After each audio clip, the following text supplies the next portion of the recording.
అంతరాయ తిమిరోపశాంతయే శాంత పావనమచింత్య వైభవం తం నరం వపుషి కుంజరం ముఖే మన్మహే కిమపి తుందిలం మహః వసుదేవసుతం దేవం కంసచాణూరమర్ధనం దేవకీ పరమానందం కృష్ణో వందే జగద్గురుం శ్రీకృష్ణో వందే జగద్గురుం. భగవద్బంధువులకు, ఆత్మస్వరూపులకు, సత్యాన్వేషులకు స్వాగతం, సుస్వాగతం. వేదం మన జీవన నాదం. వేదం అనేది భగవంతుడి నుంచి డైరెక్ట్ గా వచ్చింది అన్న విషయాన్ని తెలుసుకున్నాము. ఈ వేదంలో ఉన్న జ్ఞానాన్నే మనకు రకరకాల రూపాలలో అందించడానికి అనేక మంది ఋషులు ప్రయత్నం చేశారు.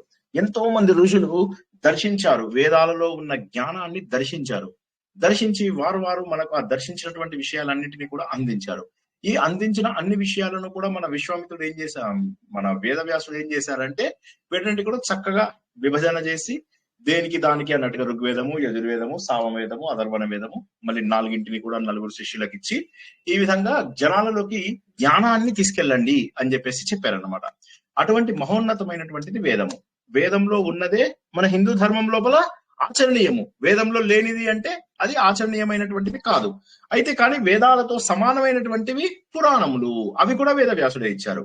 సో పురాణములు కూడా ఇచ్చిన తర్వాత ఆయన ఏం చేశారు, మహాభారతం అని తన వంశ చరిత్రను కూడా రాసి మనకు దాన్ని పంచమ వేదంగా మనకు అందించారు. ఈ వేదాలు తెలుసుకోవాలంటే ముందు వేదాలలో ఉన్న గ్రామర్ ఎలా ఉందో తెలుసుకోవాలి, వేదాలలో ఎంత స్వరం ఎలా ఉండాలి ఏంటి ఇవన్నీ తెలుసుకోవాలి. శిక్ష అంటారు, అందులో ఉన్న గ్రామాన్ని వ్యాకరణం అంటారు, అందులో ఉన్నటువంటి గ్రహస్థితులు వీటన్నిటిని కూడా మనము జ్యోతిష్యం అంటారని తెలుసుకున్నాము. అందులో ఉన్నటువంటి కర్మకాండలు వీటన్నిటికి సంబంధించిన దాన్ని కల్పము అంటారని తెలుసుకున్నాము. అందులో ఉన్న డిక్షనరీ ఐటమ్స్ ఏమో నిరుక్తము అంటారని చెప్పేసి తెలుసుకున్నాము. ఇంకేం మిగిలింది, జ్యోతిష్యము, నిరుక్తము, కల్పము, శిక్ష, వ్యాకరణం, ఛందస్సు. ఛందస్సు అంటే ఎంత, ఒక్కొక్క శ్లోకము ఎన్ని అక్షరాలు ఉండాలి. ఛందస్సు అంటే పాదాల లాగా అడుగు ఎంత వేయాలి, ఎక్కడి నుంచి ఎక్కడి దాకా ఆగాలి, ఎక్కడి నుంచి ఎక్కడి దాకా ఆగాలి, ఎక్కడి నుంచి ఎక్కడి దాకా ఆగాలి. ఈ విధంగా వేదాలని అర్థం చేసుకోవడం కోసం అని చెప్పేసి తర్వాత జనాలు వేదాంగాలు ఇచ్చారు. మళ్ళీ ఈ వేదాలలోంచి ఉపవేదాలు వచ్చాయి. ఆయుర్వేదం కావచ్చు, మన ధనుర్వేదం కావచ్చు, తర్వాత శిల్పవేదం అంటారు అది కావచ్చు. తర్వాత మళ్ళీ మనకు భరతనాట్యం కూడా భరతనాట్యం అంటే నాట్యం కాదు, యాక్చువల్ గా భరతముని యొక్క నాట్య శాస్త్రము అని ఏదైతే తెలుసుకున్నామో అది కూడా వేదంగానే భావిస్తారు. దాన్ని ఇంకొక వేదం అని చెప్పేసి కూడా చెప్తారు అనమాట, ఉపవేదంగా చెప్తారు. అన్ని వేదాలలోంచి కూడా తీసుకున్నది భరతుని యొక్క నాట్య వేదం అని కూడా, దాని గురించి కూడా మనకు సమయం ఉన్నప్పుడు తెలుసుకుందాం. ఇవన్నీ కూడా తెలుసుకున్న తర్వాత ఏమనుకున్నాము, ఈ వేదాలు అనేవి ఏవైతే ఉన్నాయో మొదటి భాగం ఏదైతే ఉంటుందో అది సంహిత అంటారని, మంత్రాలని. తర్వాత భాగం ఏదైతే ఉంటుందో దాన్ని బ్రాహ్మణము అంటారని, తర్వాత అరణ్యకమని, తర్వాత ఉపనిషత్ అని. సుమారుగా ఇలా ఉంటాయి. ఎగ్జాక్ట్లీ ఇలానే కాకుండా సుమారుగా ఇలా ఉంటాయి. ఇవి ఏంటంటే మన జీవన విధానమైనటువంటి ధర్మ, అర్థ, కామ, మోక్షములు, ఈ 4కి సంబంధించినట్టుగా ఉంటాయి అన్న విషయాన్ని తెలుసుకున్నాం. తర్వాత ఒక్కొక్క వేదంలో ఏముంటుంది అని తెలుసుకున్నాము. ఋగ్వేదం లోపల ఏమో మంత్రాలు ఉంటాయి, యజుర్వేదంలో ఏమో యజ్ఞ యాగాదులకు సంబంధించినటువంటి గద్యం ఉంటుంది. తర్వాత ఏంటి, ఋగ్వేదం, యజుర్వేదం. సామవేదంలో ఏమో ఋగ్వేదంలో ఉన్న విషయాలనే పాటల రూపంలో తెలియజేయడం అనేది సామవేదంలో ఉంటుంది. అథర్వణ వేదంలో ప్రాక్టికల్ లైఫ్, వీటన్నిటిని కూడా నిత్య జీవితంలో మనం ఎలా ప్రాక్టీస్ చేయాలి, మోరల్ వాల్యూస్ ని మనం ఎలా తెచ్చుకోవాలి, వీటన్నిటికీ సంబంధించినటువంటి దాన్ని అథర్వణ వేదము అంటారని చెప్పేసి తెలుసుకున్నాం. ఇది లోపల స్వతంత్ర వేదాలు అని చెప్పేవి కేవలం ఋగ్వేదము, అథర్వణ వేదము మాత్రమే. అయితే అథర్వణ వేదంలో కూడా ఋగ్వేదంలోంచి కొన్ని మంత్రాలను కాపీ చేసి మళ్ళీ అందులో పెట్టారు, దానికి వేదం అనే స్టేటస్ ఇవ్వడానికి. అందుకే అథర్వణ వేదం రాకముందు కేవలం 3 వేదాలే, త్రైవేద్య అని చెప్పేసి అంటారు కదా, త్రిసామ, సామగ, సామ అన్నప్పుడు గాని ఏదైనా కూడా మనకు 3 వేదాలే మొదట్లో ఉన్నాయి అన్న విషయం తెలుస్తోంది. తర్వాత క్రమ పద్ధతి లోపల మనకు ఈ 4వ వేదం రావడము, ఈ 4వ వేదం లోపల అద్భుతమైనటువంటి ఇన్ఫర్మేషన్ ఉండడం అనేటటువంటిది గొప్పగా ఉంది. అయితే అన్నింటికీ కూడా మూలమైనటువంటిది ఋగ్వేదమే. ఆ ఋగ్వేదం లోపల మనము ఏం తెలుసుకుంటున్నాము, మండలాలు అని చెప్పేసి అష్టకాలు అని ఉంటాయి అని చెప్పి తెలుసుకున్నాము. ఈ మండలాలు ఏవైతే ఉన్నాయో ఇప్పుడు మనం ఉన్నటువంటిది ప్రథమ మండలము. ఈ ప్రథమ మండలంలోనే మొత్తం సంహిత, ఇప్పుడు మనం తెలుసుకుంటున్న దాన్ని సంహిత భాగం అంటారు, అంటే కేవలం మంత్ర భాగము. ఇవి సుమారుగా 11,000 శ్లోకాలు ఉన్నాయి. 10,900 సంథింగ్ ఉన్నాయి శ్లోకాలు, 950 ఇట్లా ఉన్నాయి. 10,950 శ్లోకాలు ఉన్నాయి. ఈ శ్లోకాలన్నీ కూడా సూక్తములుగా చెప్పబడ్డాయి. ఈ శ్లోకములని మనము శ్లోకములు అనకూడదు అన్న విషయాన్ని తెలుసుకున్నాము. ఋగ్వేదంలో ఉన్నటువంటి శ్లోకములన్నింటినీ కూడా మంత్రములు అంటారు అని చెప్పేసి తెలుసుకున్నాం. మంత్రము అని ఎందుకు అంటారు? మననం చేయడం ద్వారా మనను రక్షించేది. కాబట్టి ఇప్పుడు మీరు ఏ మంత్రము చదివినా, ఋగ్వేదంలోంచి ఏ మంత్రము చదివినా కూడా అది మీకు ఏ లలిత సహస్రనామమో విష్ణు సహస్రనామమో మీకు భగవద్గీత చదివిన దానికంటే ఎక్కువ ఫలితం ఇస్తుంది. ఎందుకంటే ఇది డైరెక్ట్ గా భగవంతుడి నోటి నుంచి వచ్చింది. కాబట్టి ఋగ్వేదంలో ఏ మంత్రం చదివినా కూడా మీకు అంత శక్తి వస్తుంది అని చెప్పేసి మనం తెలుసుకున్నాం చాలా సార్లు. ఆ ఋగ్వేదంలో మండలం ఏదైతే ఉంటుందో ఈ మండలం లోపల సూక్తాలు ఉంటాయి. ఒక్కొక్క మండలంలో ఇన్ని సూక్తాలు అని ఉంటాయి. ఎన్ని ఉంటాయి అనేది మనం కరెక్ట్ గా చెప్పడం కష్టము. కాబట్టి కొన్ని చోట్ల 10 ఉంటాయి, 12 ఉంటాయి, ఇక ఎన్నైనా ఉండొచ్చు. సో మొత్తం మీద ఆ సూక్తాల లోపల సూక్తం అంటే ఏంటి? కొన్ని మంత్రముల యొక్క కలయిక.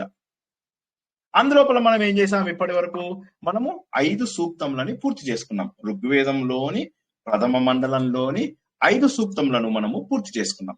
ఇంతవరకు అందరికీ అర్థమైందా, లేకపోతే ఏమన్నా మనకి ఇక్కడ డౌట్ ఉందా? ఇవన్నీ కూడా ఇంతకుముందు తెలుసుకున్న దాన్ని ఒక క్విక్ ఓవర్ వ్యూ ఇచ్చాను. ఎందుకంటే మనకు 21 మే నాడు లాస్ట్ క్లాస్ అయింది.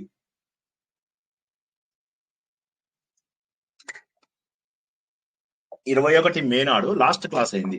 అందుకని చెప్పేసి ఈ రోజు మనము ఇవన్నీ ఒకసారి క్విక్ గా రివిజన్ చేసుకున్నాం. అంటే వేదం అంటే ఏంటి, వేదాలలో ఏ రకమైనటువంటి భాగాలు ఉన్నాయి, వేదాలు ఎన్ని వేదాలు ఉన్నాయి, ఒక్కొక్క వేదంలో ఏం చెప్తారు, వేదాంగాలు అంటే ఏంటి, ఉపవేదాలు అంటే ఏంటి, ఇవన్నీ మనం క్లుప్తంగా తెలుసుకున్నాం. మళ్ళీ ప్రతి వేదానికి కొన్ని శాఖలు ఉంటాయి. ఆ శాఖలన్నీ కూడా మనం ఇంతకు ముందు రాసుకున్నాము, నోట్స్ చూసుకున్నాము. సో ఇది క్లుప్తంగా. ఇప్పుడు మనం తెలుసుకుంటున్నటువంటి వేదం ఏది? హలో, ఇప్పుడు ఏం నేర్చుకుంటున్నాం గత కొన్ని వారాలుగా? ఋగ్వేదం. ఎన్ని మండలాలు పూర్తి చేసుకున్నాం? ఇంకా మొదటి మండలంలోనే ఉన్నాము. ఎన్ని సూక్తములు పూర్తి చేసుకున్నాము? 5 కంప్లీట్ అయింది. 6 చెప్తున్నారు. 6 చెప్పుకోవాలి. Very good. తర్వాత సూక్తము మంత్రము 2 ఒకటేనా, లేకపోతే రెండింటికి తేడా ఏంటి? మంత్రాల కలయిక, కొన్ని మంత్రాల కలయిక సూక్తం. ఋగ్వేదంలో ఉన్న వీటిని మంత్రాలు అని, ఋగ్వేదంలో ఉన్న శ్లోకములను రుక్కులు అంటారు కదండి. రుక్కులు కూడా అంటారు. కరెక్ట్. చిన్న డౌట్ ఉంది సార్ ఇక్కడ. ఈ సంహిత అనేది ఒకటే ఉంటుందండి? ఒక్కొక్క వేదంలో ఒక్కొక్కటే ఉంటుందా? అంటే బృహు సంహిత, చక్ర సంహిత, సుశ్రుత సంహిత ఉంటాయి. అది వేరు, ఆ సంహిత వేరు. అదే డౌట్ వచ్చింది.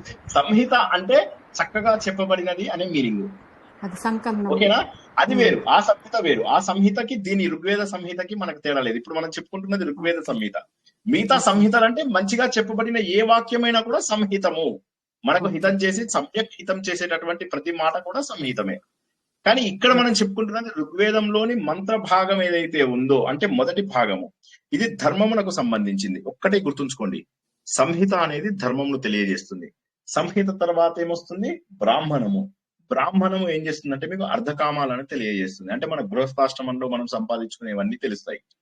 తర్వాత వచ్చేది అరణ్యకము. అంటే మనకు వానప్రస్థ ఆశ్రమంలో ఉండే విషయాలన్నీ, అక్కడ ఉన్నటువంటి ధర్మాలు, నియమాలు, ఎలా ఉండాలి, ఆశ్రమ వాసం చేసినప్పుడు మన జీవితం ఎలా ఉండాలి, అవన్నీ తెలిసేదాన్ని అరణ్యకం అంటారు. అరణ్యకంలోంచి కొద్దిగా ముందుకెళ్తే ఉపనిషత్తులో ఏంటంటే సన్యాసం. అంటే నేనెవరినో తెలుసుకోవాలి. అల్టిమేట్ గా మనకు తెలిసేది ఏంటంటే నేనెవరిని అనేది తెలుసుకోవాలి. అయితే ఎగ్జాక్ట్లీ ఇట్లాగే ఉంటాయా? ఉండవు.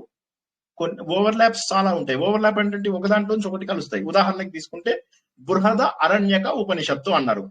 దాని మీనింగ్ నేను చెప్పిన మాట బట్టి ఎవరైనా చెప్పగలరా? బృహద అరణ్యక ఉపనిషత్తు అంటే ఏంటి? బృహద అరణ్యక ఉపనిషత్తు విన్నారా లేదా? అందరూ ముందు మాట చెప్పండి. బృహద అరణ్యక ఉపనిషత్తు పేరు విన్నారా? ఆరణ్యకంనే విపులంగా వివరించి చెప్పేది బృహదారణ్యక ఉపనిషత్తు. ఓకే, ఇంకెవరైనా చెప్పండి.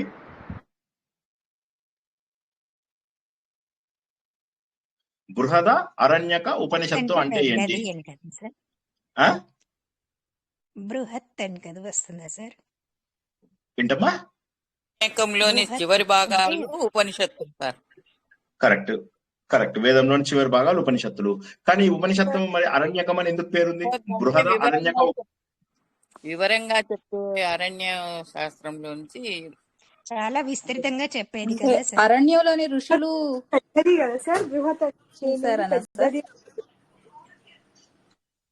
ఒకరి తర్వాత ఒకరు చెప్పండి. ప్రసన్న, రాధిక ఒకరి తర్వాత ఒకరు చెప్పండి.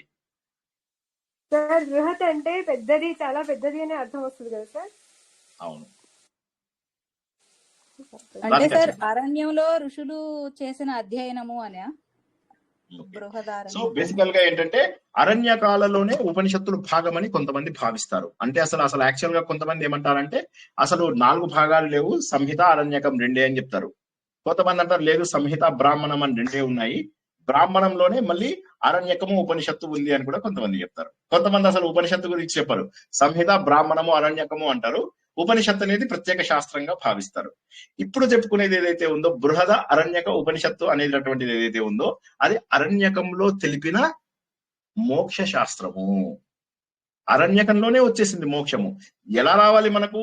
యజుర్వేదంలో చివరికి రావాలి ఉపనిషత్తులన్నీ, కానీ ఒక్కొక్కసారి ఏమవుతాయి అవి ఓవర్లాప్ అయిపోయి అరణ్యకంలో వస్తుంది.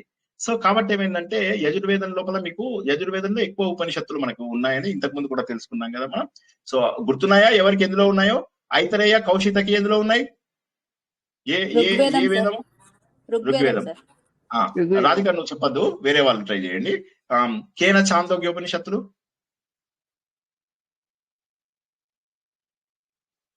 నిద్ర లేవండి 9ంటికే పడుకుంటే ఎట్లాగా? నేను హడావిడిగా చూడండి చమటకాడుతూ పరిగెత్తుకుంటూ వచ్చా.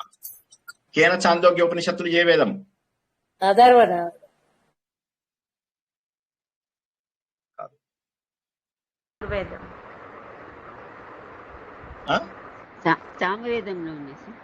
సామవేదంలోనిది కేన చాందోగ్య ఉపనిషత్తులు. చాందోగ్య ఉపనిషత్తు పెద్దది, బృహదారణ్యక ఉపనిషత్తు అన్నిటికంటే పెద్దది. తర్వాత పెద్దది చాందోగ్య ఉపనిషత్తు. అది ఎందులో ఉంటుంది మనకు? సామవేదంలో ఉంటుంది. తర్వాత మీకు ప్రశ్న ముండక మాండూక్య అని చెప్పాను, జ్ఞాపకం ఉందా? ప్రశ్న ముండక పిఎంఎం అని చెప్పేసి అన్నాను, ప్రైమ్ మినిస్టర్ మోడీ అధర్వణ వేదం అని చెప్పి మీకు అలా గుర్తుంచుకోమని చెప్పాను. ప్రైమ్ మినిస్టర్ మోడీ అధర్వణ వేదం అని చెప్పేసి గుర్తుంచుకోమన్నాను. సో పిఎంఎం అంటే ప్రశ్న ముండకము. ముండకము అంటే ఏంటి? ఎవరన్నా చెప్పగలరా? ముండకము అంటే అర్థం ఏంటి?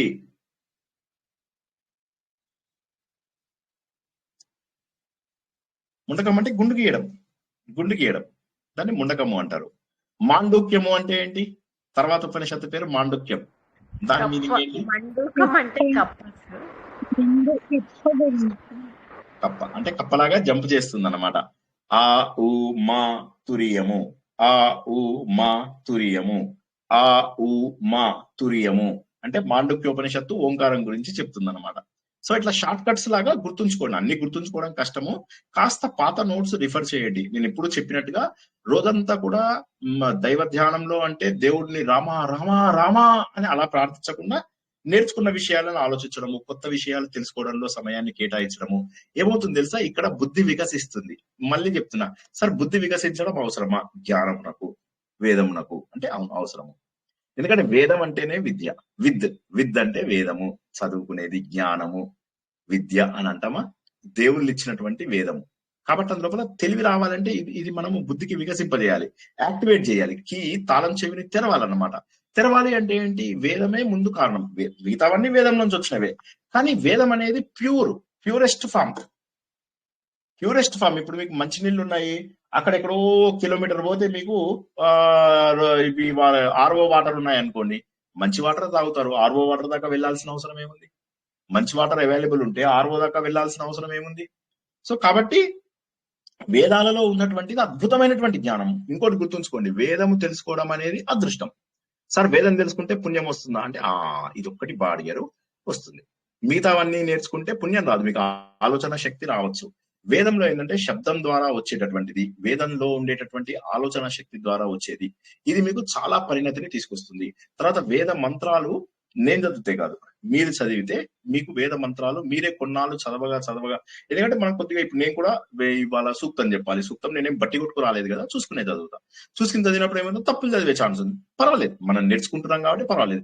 దాన్ని మీరు 10 సార్లు చదివారు. నేను ఇంతకు ముందు కొన్ని మీకు నేర్పించాను ఆల్రెడీ. ఒక సూక్తం లోపల 2వ సూక్తంలో అశ్విని దేవతల సూక్తం లోపల మీకు 3వ దాంట్లో అనుకుంటా కొన్ని మంత్రాలు చదువుకోండి అని చెప్పాను. అవి చదివితే వస్తుందా? మీకు చాలా శక్తి వస్తుంది. వేదాలలో మాత్రమే శక్తి ఉంది. అందుకోసమే నేను ఎన్నోసార్లు చెప్తాను, వేదాలలో ఉన్నటువంటి ఆ 20 to 20,000 హెర్ట్జ్ అనేది అయితే మనం ఫ్రీక్వెన్సీ అన్నామో అది 25,000 దాకా వెళ్తుంది. కాబట్టి వేదాలలో అద్భుతమైనటువంటి శక్తి ఉంది. ఆ శక్తికి అందరూ ఆశ్చర్యపోయారు. ఇదేమిటి మనుషులకు సాధ్యపడనిది అనేది ఎలా ఉంది అంటే అదే భగవంతుడి శక్తి. మనిషి శక్తి దాటినప్పుడే భగవంతుడి శక్తి వస్తుంది. మనిషి ప్రయత్నం ద్వారా భగవంతుడు అయిపోతాడు అని గుర్తుంచుకోండి. నేను మొన్న ఏం చెప్పాను, మీకు ఒక ఉదాహరణ చెప్పాను, అందరికీ బహుశా గుర్తు ఉండే ఉంటుంది. ఏమన్నాను, ఇప్పుడు ఒక వ్యక్తి ఉన్నాడు, మనకంటే ఎక్కువ శక్తి ఉంటే అతను దేవుడు అయిపోడు. మనం సాధన చేయట్లేదు, అతను సాధన చేశాడు అని చెప్పి తెలుసుకున్నాం. ఉదాహరణకి ఒక వ్యక్తి ఉన్నాడు, అతను హిమాలయ పర్వతం ఎక్కాడు, మీరు ఎక్కలేదు. కాబట్టి మీకంటే తక్కువ శక్తి, అతనికి ఎక్కువ శక్తి ఉంది, మీకు తక్కువ శక్తి ఉంది. అతను దేవుడు అన్నా నేను. మీరేమంటారు? అతను దేవుడు, మీకంటే ఎక్కువ శక్తి ఉంది కాబట్టి అన్నాను. కరెక్ట్ అన్నమాట. మాకన్నా ఎక్కువ శక్తి ఉంది అతను. ఎక్కడి నుంచి వచ్చింది ఆ శక్తి?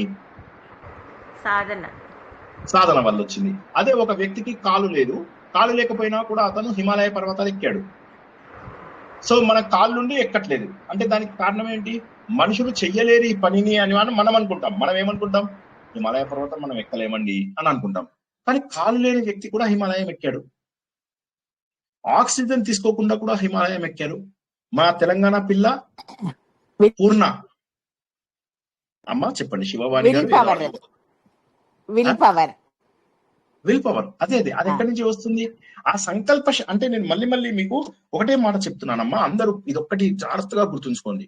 సంకల్ప శక్తితో కొద్ది దూరం వెళ్ళాక యూనివర్స్ మిమ్మల్ని చేయి పట్టుకుని నడిపించుకుని అన్ని చోట్లకి తీసుకెళ్తుంది.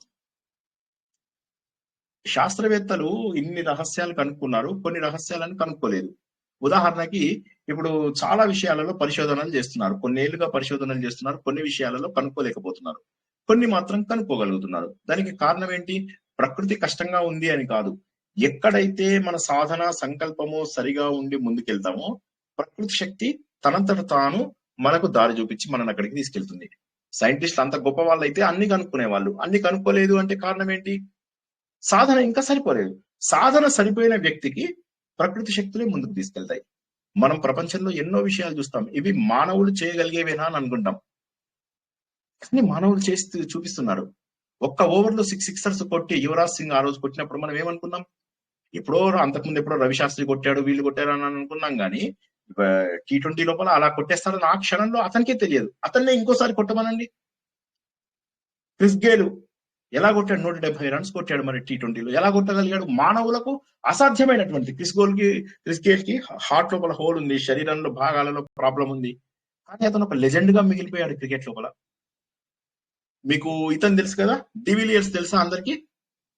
South African player, cricketer. ఆయన వాళ్ళ నేషనల్ లెవెల్లో దాదాపుగా 10-15 గేమ్స్ లోపల అతను నిష్ణాతుడు, నేషనల్ లెవెల్కి వెళ్ళిపోయాడు. క్రికెట్ లోపల అతను of course world wide popular అయ్యాడు. ఎక్కడి నుంచి వచ్చింది వీళ్ళకి ఇంత శక్తి? ఎంత అంటే మనము ఇది సామాన్య మానవులకు పాసిబుల్ కాదు అనుకున్న ప్రతి ఒక్కటి మనిషి చేసి చూపిస్తున్నాడు. ఇప్పుడు మన ఇండియా లోపల అత్యంత పెద్ద బ్రిడ్జ్ కట్టారు. ఎవరికైనా తెలుసా? రైల్వే బ్రిడ్జ్ ఎవరైనా చూసారా? మొన్న మోదీ గారు ఇనాగ్రేట్ చేశారు. తమ్మును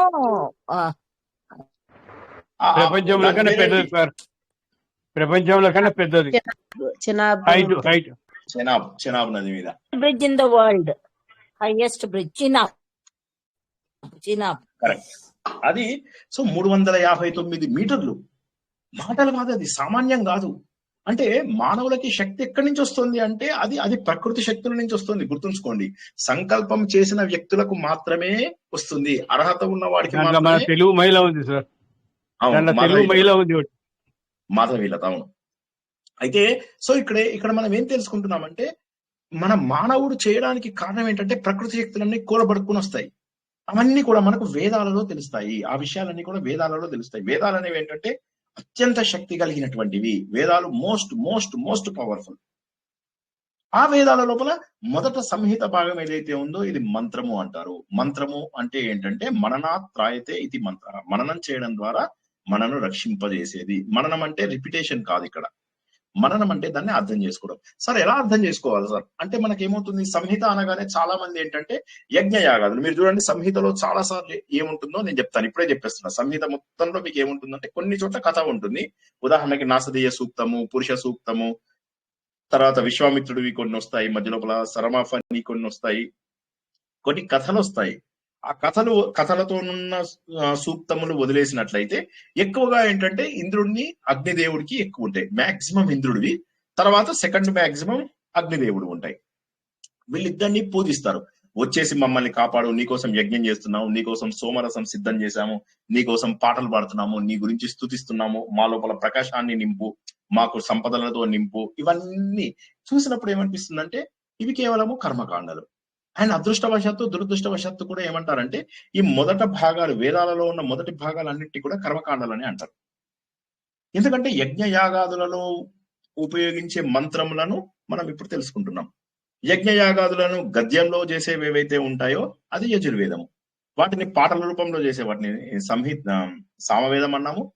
వాటి అరేంజ్మెంట్స్, మేజర్మెంట్స్, దాన్ని అంతా కూడా మేనేజ్ చేసే వ్యక్తి ఎవరైతే ఉంటారో అతన్ని బ్రహ్మ అని అధ్వరణ వేదం అతన్ని చెప్తారు. ఈ విధంగా మనకు హోత, ఉద్గాత, అధ్వర్యుడు, నాలుగోది ఏంటి బ్రహ్మ అని చెప్పేసి నలుగురు వ్యక్తులు, 4 వేదాల నుంచి నలుగురు వ్యక్తులు కలిసి చేసేటటువంటిది యజ్ఞం. ఎవడు పడితే వాడి రోజుల్లో చేసేసి ఇది యజ్ఞం అంటున్నారు అనేసి మీకు తెలియని విషయము కొంతమందికి ఆల్రెడీ చెప్పాను అనుకుంటాను. బలి కూడా ఇస్తున్నారు తెలుసా ఈ రోజుల్లో. కొంతమంది ఎంత పాపాత్మలో చూసుకోండి వాళ్ళని ఏం చెయ్యాలి. సో తెలిసి తెలియక చేసేటటువంటి ఈ పనులు ఎంత తప్పులో తెలియదు. ఎందుకంటే కలియుగంలో బలులు లేవు అసలు. కలియుగంలో అసలు జీవహింస లేనే లేదు. కలియుగంలో నువ్వేం చేస్తావు, ఒక పిండితో చేసిన వస్తువుని అందులోపల ఆహుతి చేయాలి. But anyway, coming back to మన వేదంలోకి వచ్చేద్దాము. సో ఈ సంహిత భాగం ఏదైతే ఉందో ఇది కేవలం కర్మకాండలనే చెప్తుంది. ఉదాహరణకి మన భగవద్గీతని మీరు చూసినట్లయితే మొదటంతా కూడా కర్మయోగం, తర్వాత భక్తి యోగం, తర్వాత జ్ఞాన యోగం. వేదంలో భక్తి యోగం అనేది ఉండదు. భక్తి అనేది తీసేసేయాలి. కర్మ జ్ఞానం రెండే ఉంటాయి. కర్మ జ్ఞానము. భక్తి అనేది ఏంటంటే మనకు ఒక ఆయుధం లాగా మనం ఉపయోగించుకుంటాం. మెడిటేషన్ ఉంది. మెడిటేషన్ అనేది ఒక ఆయుధం, ఇట్స్ ఎ వెపన్. సో అలా ఉపయోగించుకుంటాం.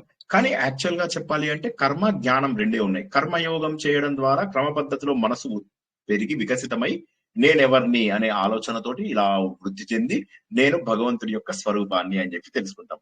ఈ పాయింట్ అర్థం కాని వాళ్ళు అడగండి. ఎందుకంటే కొంతమంది కొత్త వాళ్ళు కూడా ఉండొచ్చు, కొంతమందికి అర్థం కాకపోవచ్చు. ఇంతకు ముందు ఈ మాట అర్థం కాని వాళ్ళు ఒకసారి అడగండి. మొహమాట పడద్దు, సిగ్గుపడద్దు. ఎందుకంటే ఇప్పుడు నెక్స్ట్ కథ వస్తుంది. సూపర్ పడుకొని వినొచ్చు హ్యాపీగా.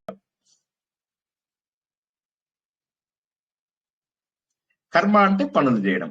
ఈ కర్మని మనము నిష్కామంగా చేస్తూ, లోక సంగ్రహం కోసం చేస్తూ, ఇవన్నీ తెలుసుకున్నాం కదా. ఫలితాన్ని ఆశించకుండా బాధ్యతగా చేస్తూ, ఇవన్నీ కర్మయోగంగా ఎప్పుడైతే మార్చుకుంటామో అప్పుడు ఇది చిత్తశుద్ధి అవుతుంది. చిత్తశుద్ధి అంటే క్లీన్ స్లేట్, క్లియర్ గా ఉన్నటువంటి ఒక పలక. దాని మీద అప్పుడు జ్ఞానానికి సంబంధించిన విషయాలు రాసుకుంటాం. కాబట్టి ఖచ్చితంగా జ్ఞాన యోగంలోకి వెళ్ళాలి. అంటే మనం ఏం చేయాలి, సంహితలోంచి ఉపనిషత్తులోకి ప్రయాణం చేసి తీరవలసిందే. సంహితలోంచి ఉపనిషత్తులోకి ప్రయాణం చేసి తీరవలసిందే.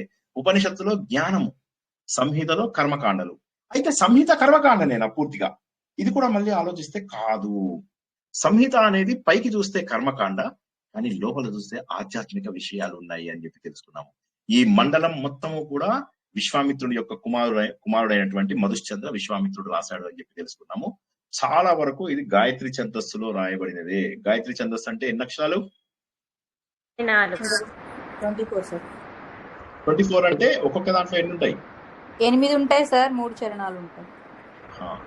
8 ఉంటాయి. అందులోనే ఒక చిన్న వేరియేషన్ కూడా ఉంటుంది. అది 6x4 కూడా అవుతుంది. 8x3 లేదా 6x4. ఇవి రెండు కూడా గాయత్రి ఛందస్సులో ఉన్న 2 వివిధ వృత్తాలు. ఓకేనా? ప్రతి ఛందస్సులో కొన్ని వృత్తాలు ఉంటాయి. కాబట్టి 2 కూడా కరెక్టే. 6x4 కరెక్టే, 8x3 కూడా కరెక్టే. ఓకే, తర్వాత అది. సో ఈ ఛందస్సే దాదాపుగా ఇందులో ఉంటుంది. ఇప్పుడు ఈయన విశ్వామిత్రుడు కుమారుడు ఏం చేశాడంటే మొట్టమొదటగా అగ్నిదేవుణ్ణి పరబ్రహ్మ రూపం లోపల పూజించాడు. అగ్నిదేవుణ్ణి పరబ్రహ్మ రూపం లోపల పూజించాడు. నువ్వే పరబ్రహ్మవి అంటే ఏంటి? విశ్వమంతా కూడా నువ్వే ఉన్నావు, ఓ పరమాత్మ, అగ్నిదేవ నువ్వే ఉన్నావు అంటే ముందుగా అగ్నిదేవుడు ద్వారా మనకు భోజనం దొరుకుతుంది. అగ్నిదేవుడు మన శరీరం లోపల ఉన్నాడు. మన శరీరంలో అన్ని విషయాలు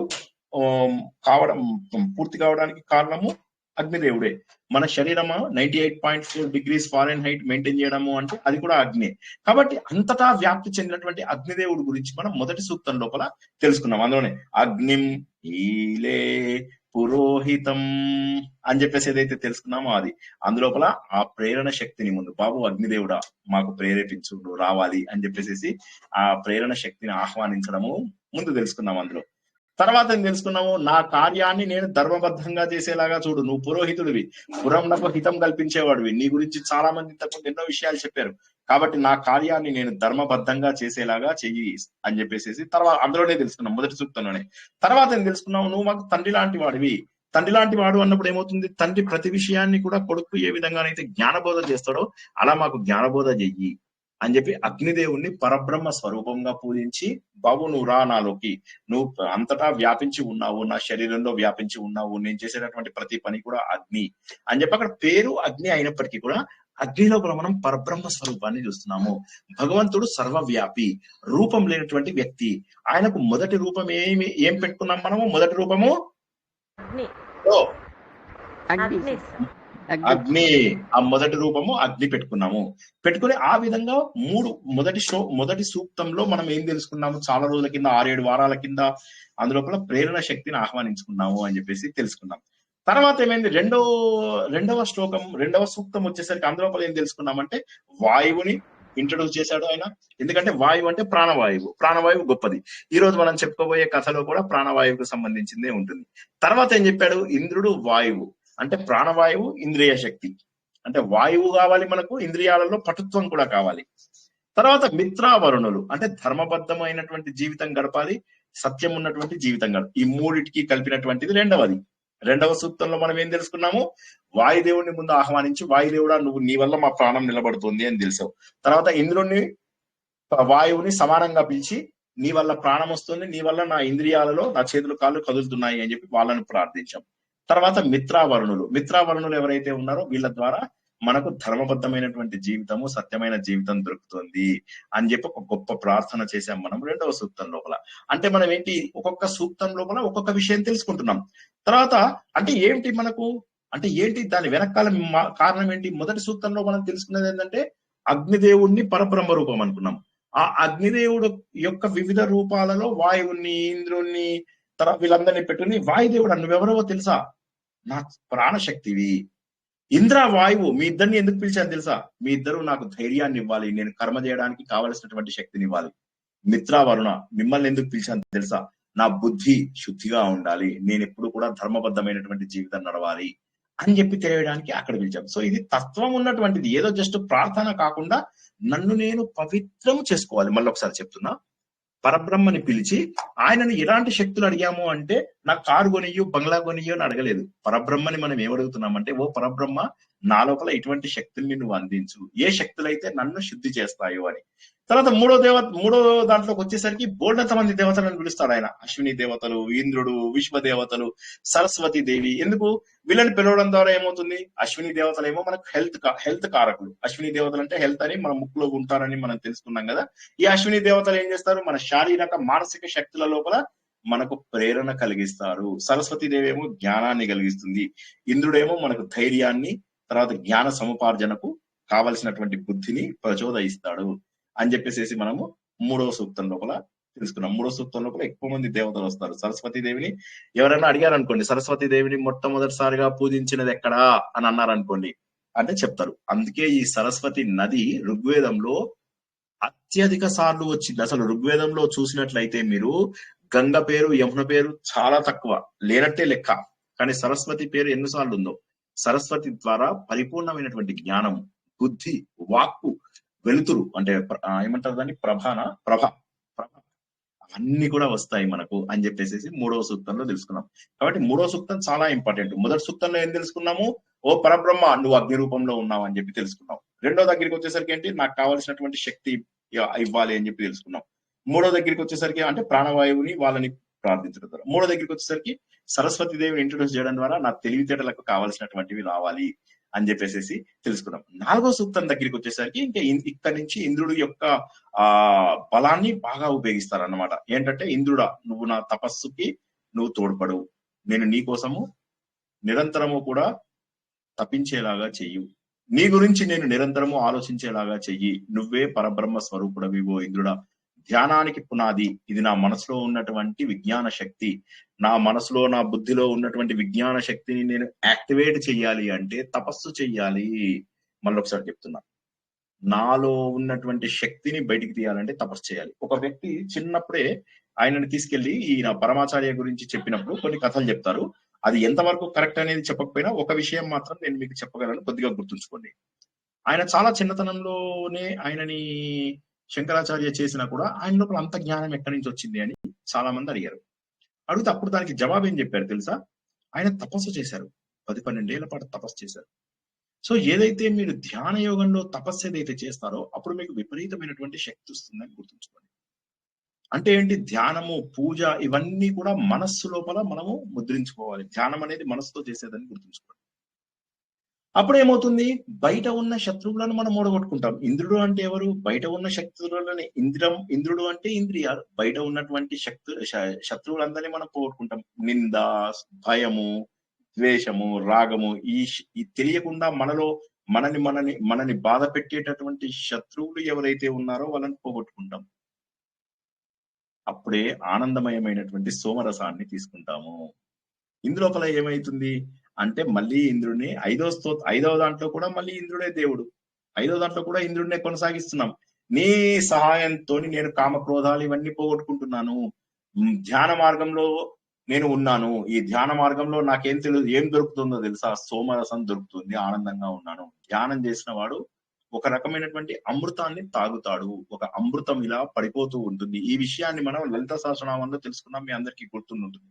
ఒక అమృత ధార అలా పడుతూ ఉంటుంది అన్నమాట ధ్యాన మార్గంలో చాలా దూరం వెళ్ళిన వాడికి.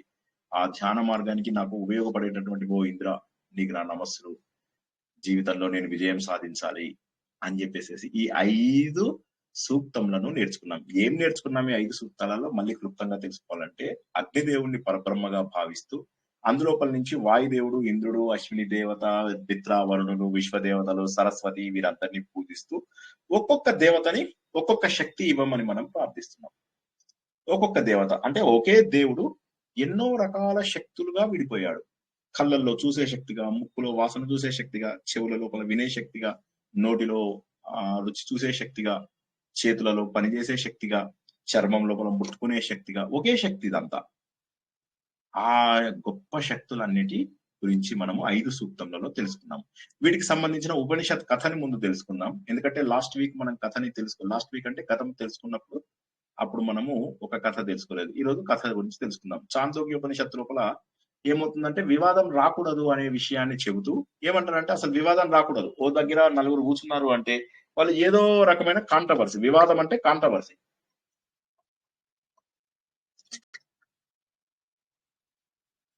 ఏం లేదు, ఒక్కొక్కసారి ఏమవుతుందంటే చిన్న అపార్థం కూడా మన జీవితాన్ని నాశనం చేసేటటువంటి అవకాశం. చిన్న అపార్థం, అన్ఫార్చునేట్లీ చిన్న అపార్థాలు కూడా మన జీవితాన్ని నాశనం చేస్తాయి. ఒక చిన్న అగ్గిపుల్లను వేసామంటే మొత్తం అడవంతా కూడా కాలిపోతుంది కదా అని చెప్పేసి ఈ కథ లోపల ప్రారంభిస్తూ ఏమంటారంటే ప్రతి చోట కూడా ఇలా వివాదాలు ఉండడం అనేటటువంటిది సహజం. ఇటువంటి వివాదాలే ఏవైతే ఇళ్ల లోపల, దేశం లోపల, కుటుంబం లోపల, సొసైటీస్ లోపల ఏవైతే వస్తున్నాయో ఇవన్నీ కూడా మనం నాశనం చెయ్యాలి. నాశనం చేయకపోతే జీవితం అంతా కూడా నాశనం అవుతుంది. కాబట్టి ఏంటంటే ఎన్నో రకాలుగా నేను గొప్పవాణ్ణి అంటే నేను గొప్పవాణ్ణి, నా గొప్పతనం అవతల వాడు గుర్తించలేదు, నేను తెలివైన వాణ్ణి, నేను నీకు వయసులో పెద్దవాణ్ణి, నేను నీకంటే ఎక్కువ సంపాదించాను, నాకు నీ దగ్గర ఎక్కువ కార్లు ఉన్నాయి, నీకంటే ఎక్కువ కార్లు ఉన్నాయి. ఇలా మనం ఏంటంటే ఎంతసేపు కూడా అవతల వాడి దగ్గర మనం గొప్ప చెప్పుకోవాలని, నేను గొప్పవాణ్ణి, నేను జ్యేష్ఠుడని, నేను శ్రేష్ఠుడని అని చెప్పి చెప్పుకోవడానికి మనం ప్రయత్నం చేస్తూ ఉంటాం అన్నమాట నిరంతరము. ఎప్పుడు కూడా ప్రతి ఒక్క వ్యక్తి లోపల తెలిసి తెలియకుండా ఒక దగ్గర ఏదో ఒక గుర్తింపు కావాలి అనే కోరికుంటుంది. ఒకసారి ఎప్పుడైతే గుర్తింపు నాకు వద్దు అనుకున్నావో అప్పుడు నీ లోపల ఎదుగుదా. గుర్తింపు వస్తుంది, ఆటోమేటిక్ గా వస్తుంది. కానీ గుర్తింపు నువ్వు కావాలనుకుంటే వస్తుందా అంటే దానికి సంబంధం లేదు, కావాలనుకుంటే కూడా రాకపోవచ్చు. కాబట్టి నువ్వు జీవితంలో ఎదుగుతావా ఎదగవా అనేటటువంటిది ఏంటంటే మనకి మనం పరీక్ష పెట్టుకోవాలి అని చెప్పేసి ఈ ఉపనిషత్ కథ లోపల భావం. ముందు భావం నచ్చిందా ఒకసారి చెప్పండి.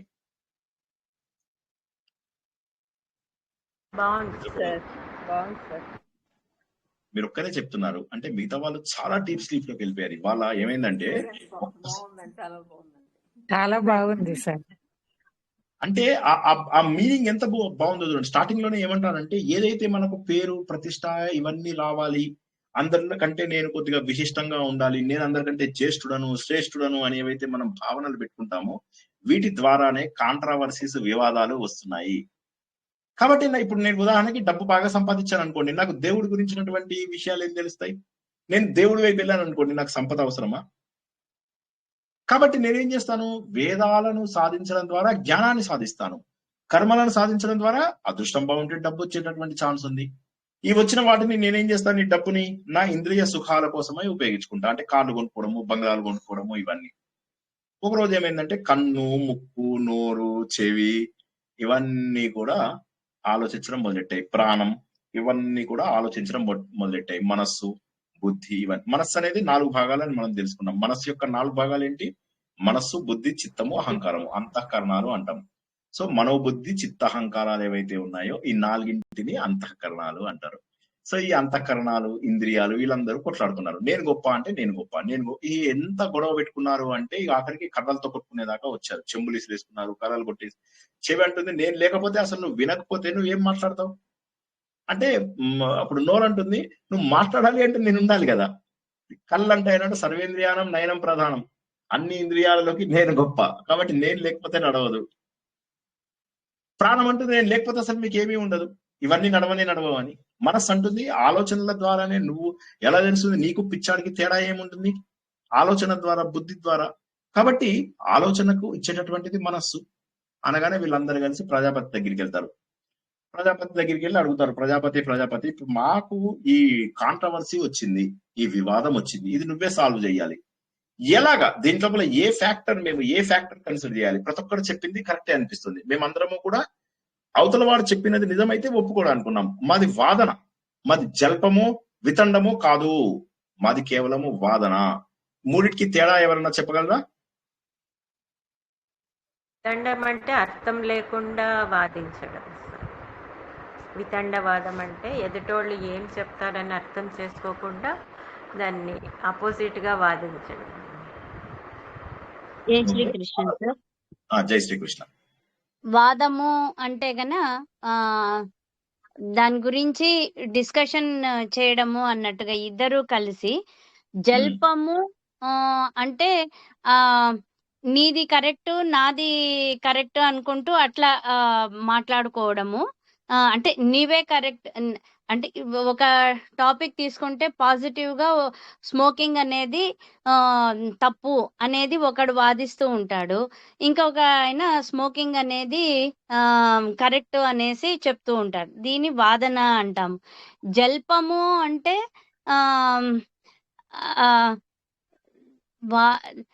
అసలు అంతా మొత్తము ఇంకా నాదే కరెక్ట్. వితండము అంటే గన ఇంకా వాడు అది తప్పు అని తెలిసినా కూడా నేను గెలిచాలి అనేసి చెప్తూ పోతాడు, అది వితండము అన్నట్టుగా చెప్పినారు కదండి సార్. ఓకే, కొంత హాఫ్ కరెక్ట్ హాఫ్ ఇది. ఇంకెవరైనా చెప్పగలరా?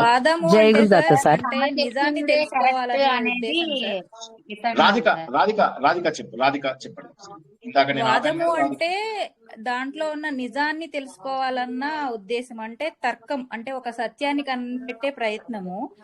జల్పము అంటే ఏంటంటే తన మాటే సరైందని ప్రూవ్ చేసుకోవడం అక్కడ. వితండము అంటే ఏ అభిప్రాయం అంటే తాను ఏదన్నా సరే అంటే ఎదుటివాడి అభిప్రాయాన్ని ఖండించడమే లక్ష్యం అక్కడ వితండము అంటే. ఓకే, చాలా వరకు కరెక్ట్ మీరు చెప్పింది. ఇప్పుడు నేను ఒకసారి ఎక్స్ప్లెయిన్ చేయడానికి ట్రై చేస్తాను. కళ్యాణ్ గారు ఏమన్నా చెప్తారా? చెప్పండి. జై గురుదత్త సార్. వాదము అంటే ఒక విషయం మీద డిస్కషన్ చేయడం. అంటే నీతి అవతల వాళ్ళది కరెక్టా యువతల వారిది కరెక్టా పూర్తి కంక్లూజన్ కు వచ్చేంత వరకు ఎవరిది కరెక్ట్ అనేది ఇద్దరు ఒకే రకంగా ఒప్పుకునేంత వరకు చేసుకునేది వాదన. ఇద్దరు ఒకే యాక్సెప్టెన్సీకి వస్తారు లాస్ట్ కి. నెక్స్ట్ జల్పము అంటే నాదే కరెక్ట్ అని ఎవరికి వారే వాదన చేస్తారు. దానిలో రుజువులు చూపించడానికి ఇద్దరు ప్రయత్నం చేస్తారు. ఇతండవాదము అంటే ఆ ఇతండవాదం చేసే మనిషి అది తప్పైనా సరే తన దాంట్లో కరెక్ట్ చూపించాలని చివరి వరకు పోరాడుతూనే ఉంటారు. అదే కరెక్ట్ అని చెప్పించాలని అవతల వ్యక్తి నుంచి కూడా రావాలని చేస్తారు. జై శ్రీకృష్ణ. ఇప్పుడు రాధిక చెప్పినది మొత్తం 100% కరెక్ట్, మీరు చెప్పిన దాంట్లో 80% కరెక్ట్. ఏంటి కరెక్ట్ ఏంటి తప్ప ఒకసారి చెప్తా. వాదం అంటే ఏంటంటే we want to find out the solution. నేను తప్పు ఒప్పుకోవడానికి సిద్ధంగా ఉన్నాను, నువ్వు కూడా తప్పు ఒప్పుకోవడానికి. అసలు ప్రాబ్లం సొల్యూషన్. ఇప్పుడు మనకు వీళ్ళందరూ వీళ్ళని ఏమంటారు, అఖాడాలలో వచ్చే వాళ్ళని ఏమంటారు, మొన్న నేను కలిశాను నాగ సాధువులు. ఈ నాగ సాధువులందరూ కొన్ని 12 ఏళ్ళకు ఒకసారి కలిసి కూర్చొని వాళ్ళందరూ వాదన చేసుకుంటారు. నేను ఈ కొత్త పాయింట్ కనుక్కున్నాను, నేను ఈ కొత్త పాయింట్. అప్పుడు వీడు కూడా ఆర్గ్యూ చేసుకుంటాడు. చివరికి వీడు ఆర్గ్యూ అంటే కొట్లాడుకోవడం కాదు, ఇదెలా జరిగింది, అదెలా అయింది, అదెలా అయింది అంటే అన్నిటికీ అతను జవాబు చెప్పగలిగితే అబ్బా ఏం చెప్పావు వాస్ వండర్ఫుల్ అంటాడు. అది వాదన. ఇక రెండవది ఏంటంటే, ఇది కూడా రాధిక చెప్పినట్టుగా, రెండవది ఏంటంటే జల్పం. జల్పంలో ఏంటంటే I believe in my self a lot.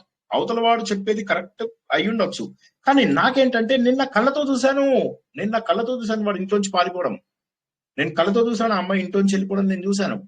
So వీళ్ళేని ఎలా అంటున్నారు అని చెప్పేసి నేను నాది గట్టిగా నాకున్నటువంటి ఆధారాలని నేను చూపిస్తూ, సేమ్ రాధిక అదే చెప్పారు కదా, సో నా దగ్గర ఉన్న ఆధారాలను చూపిస్తూ నేను అది ఒప్పించాలని చెప్పి ప్రయత్నం చేస్తాను.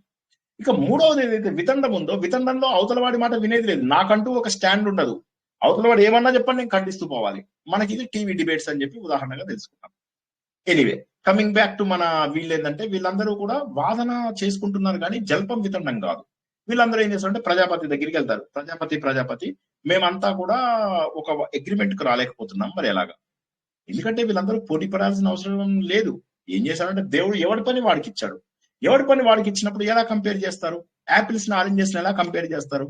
కంపేర్ చేయలేరు కదా. రెండు వేరు వేరు విషయాలని కంపేర్ ఎలా చేస్తారు? అదిగాక జీవితంలో వేరే వాళ్ళని అనుకరిస్తే మనకు కొంతవరకే మనం సక్సెస్ అవ్వగలుగుతాం. మన సహజ స్థితిలో, ఇప్పుడు దానికి ఆధ్యాత్మిక జీవితం అయినా కూడా మనకు సహజంగా కోరిక ఉండాలి. ఆ కోరిక ఉన్నప్పుడు మనలో మార్పు వచ్చి మనం అటు వెళ్ళగలుగుతాం. కానీ మార్పు ఎప్పుడు వస్తుంది? మనలో కోరిక ఉంటే. కోరిక లేనప్పుడు ఎప్పటికీ మార్పు రాదు. సో ఈ సత్యాన్ని మనం గుర్తించాలి. ఈ సత్యాన్ని కనుక మనం గుర్తించినట్లయితే మన జీవితంలో ముందుకెళ్ళేటటువంటి అవకాశం ఉంది. వీళ్ళు ఏం చేస్తారంటే ఎంతసేపు నా పని వేరు వాళ్ళ పని వేరు అనుకోకుండా నేను గొప్ప అనుకోవడం ఏదైతే ఉందో దాని ద్వారా వచ్చింది ప్రాబ్లం. ఎవరికి వారే గొప్ప. క్రికెటర్ సచిన్ టెండూల్కర్ గొప్పనా, లేకపోతే మిథాలీ రాజ్ గొప్పనా అంటే ఆడవాళ్ళలో ఆవిడ గొప్ప, మగవాళ్ళలో ఈయన గొప్ప. వాళ్ళు గొప్పనా? ప్రకాష్ పదుకునే అప్పుడు బ్యాడ్మింటన్ ఆడేవాడు 70 ఏళ్ల వయసు ప్రకాష్ పదుకునేకి. ఎలా కంపేర్ చేస్తాం? సో కాబట్టి కంపేర్ చేయడానికి కూడా సమ ఉజ్జీలు, కయ్యానికైనా బియ్యానికైనా అని అంటారు కదా. సమ ఉజ్జీలు కానప్పుడు ఏమవుతుందంటే ప్రాబ్లం వస్తుంది. ఇప్పుడు వీళ్ళందరూ చేసే పనులు డిఫరెంట్ అయినప్పుడు కంపారిజన్ ఎట్లా వస్తుంది? సరే మీరు ఒక పని చేయండి, శరీరం నుంచి మీరు ఒక్కొక్కళ్ళు వెళ్ళిపోండి, ఒకళ్ళ తర్వాత ఒకళ్ళు వెళ్ళిపోండి, 1 year తర్వాత రండి.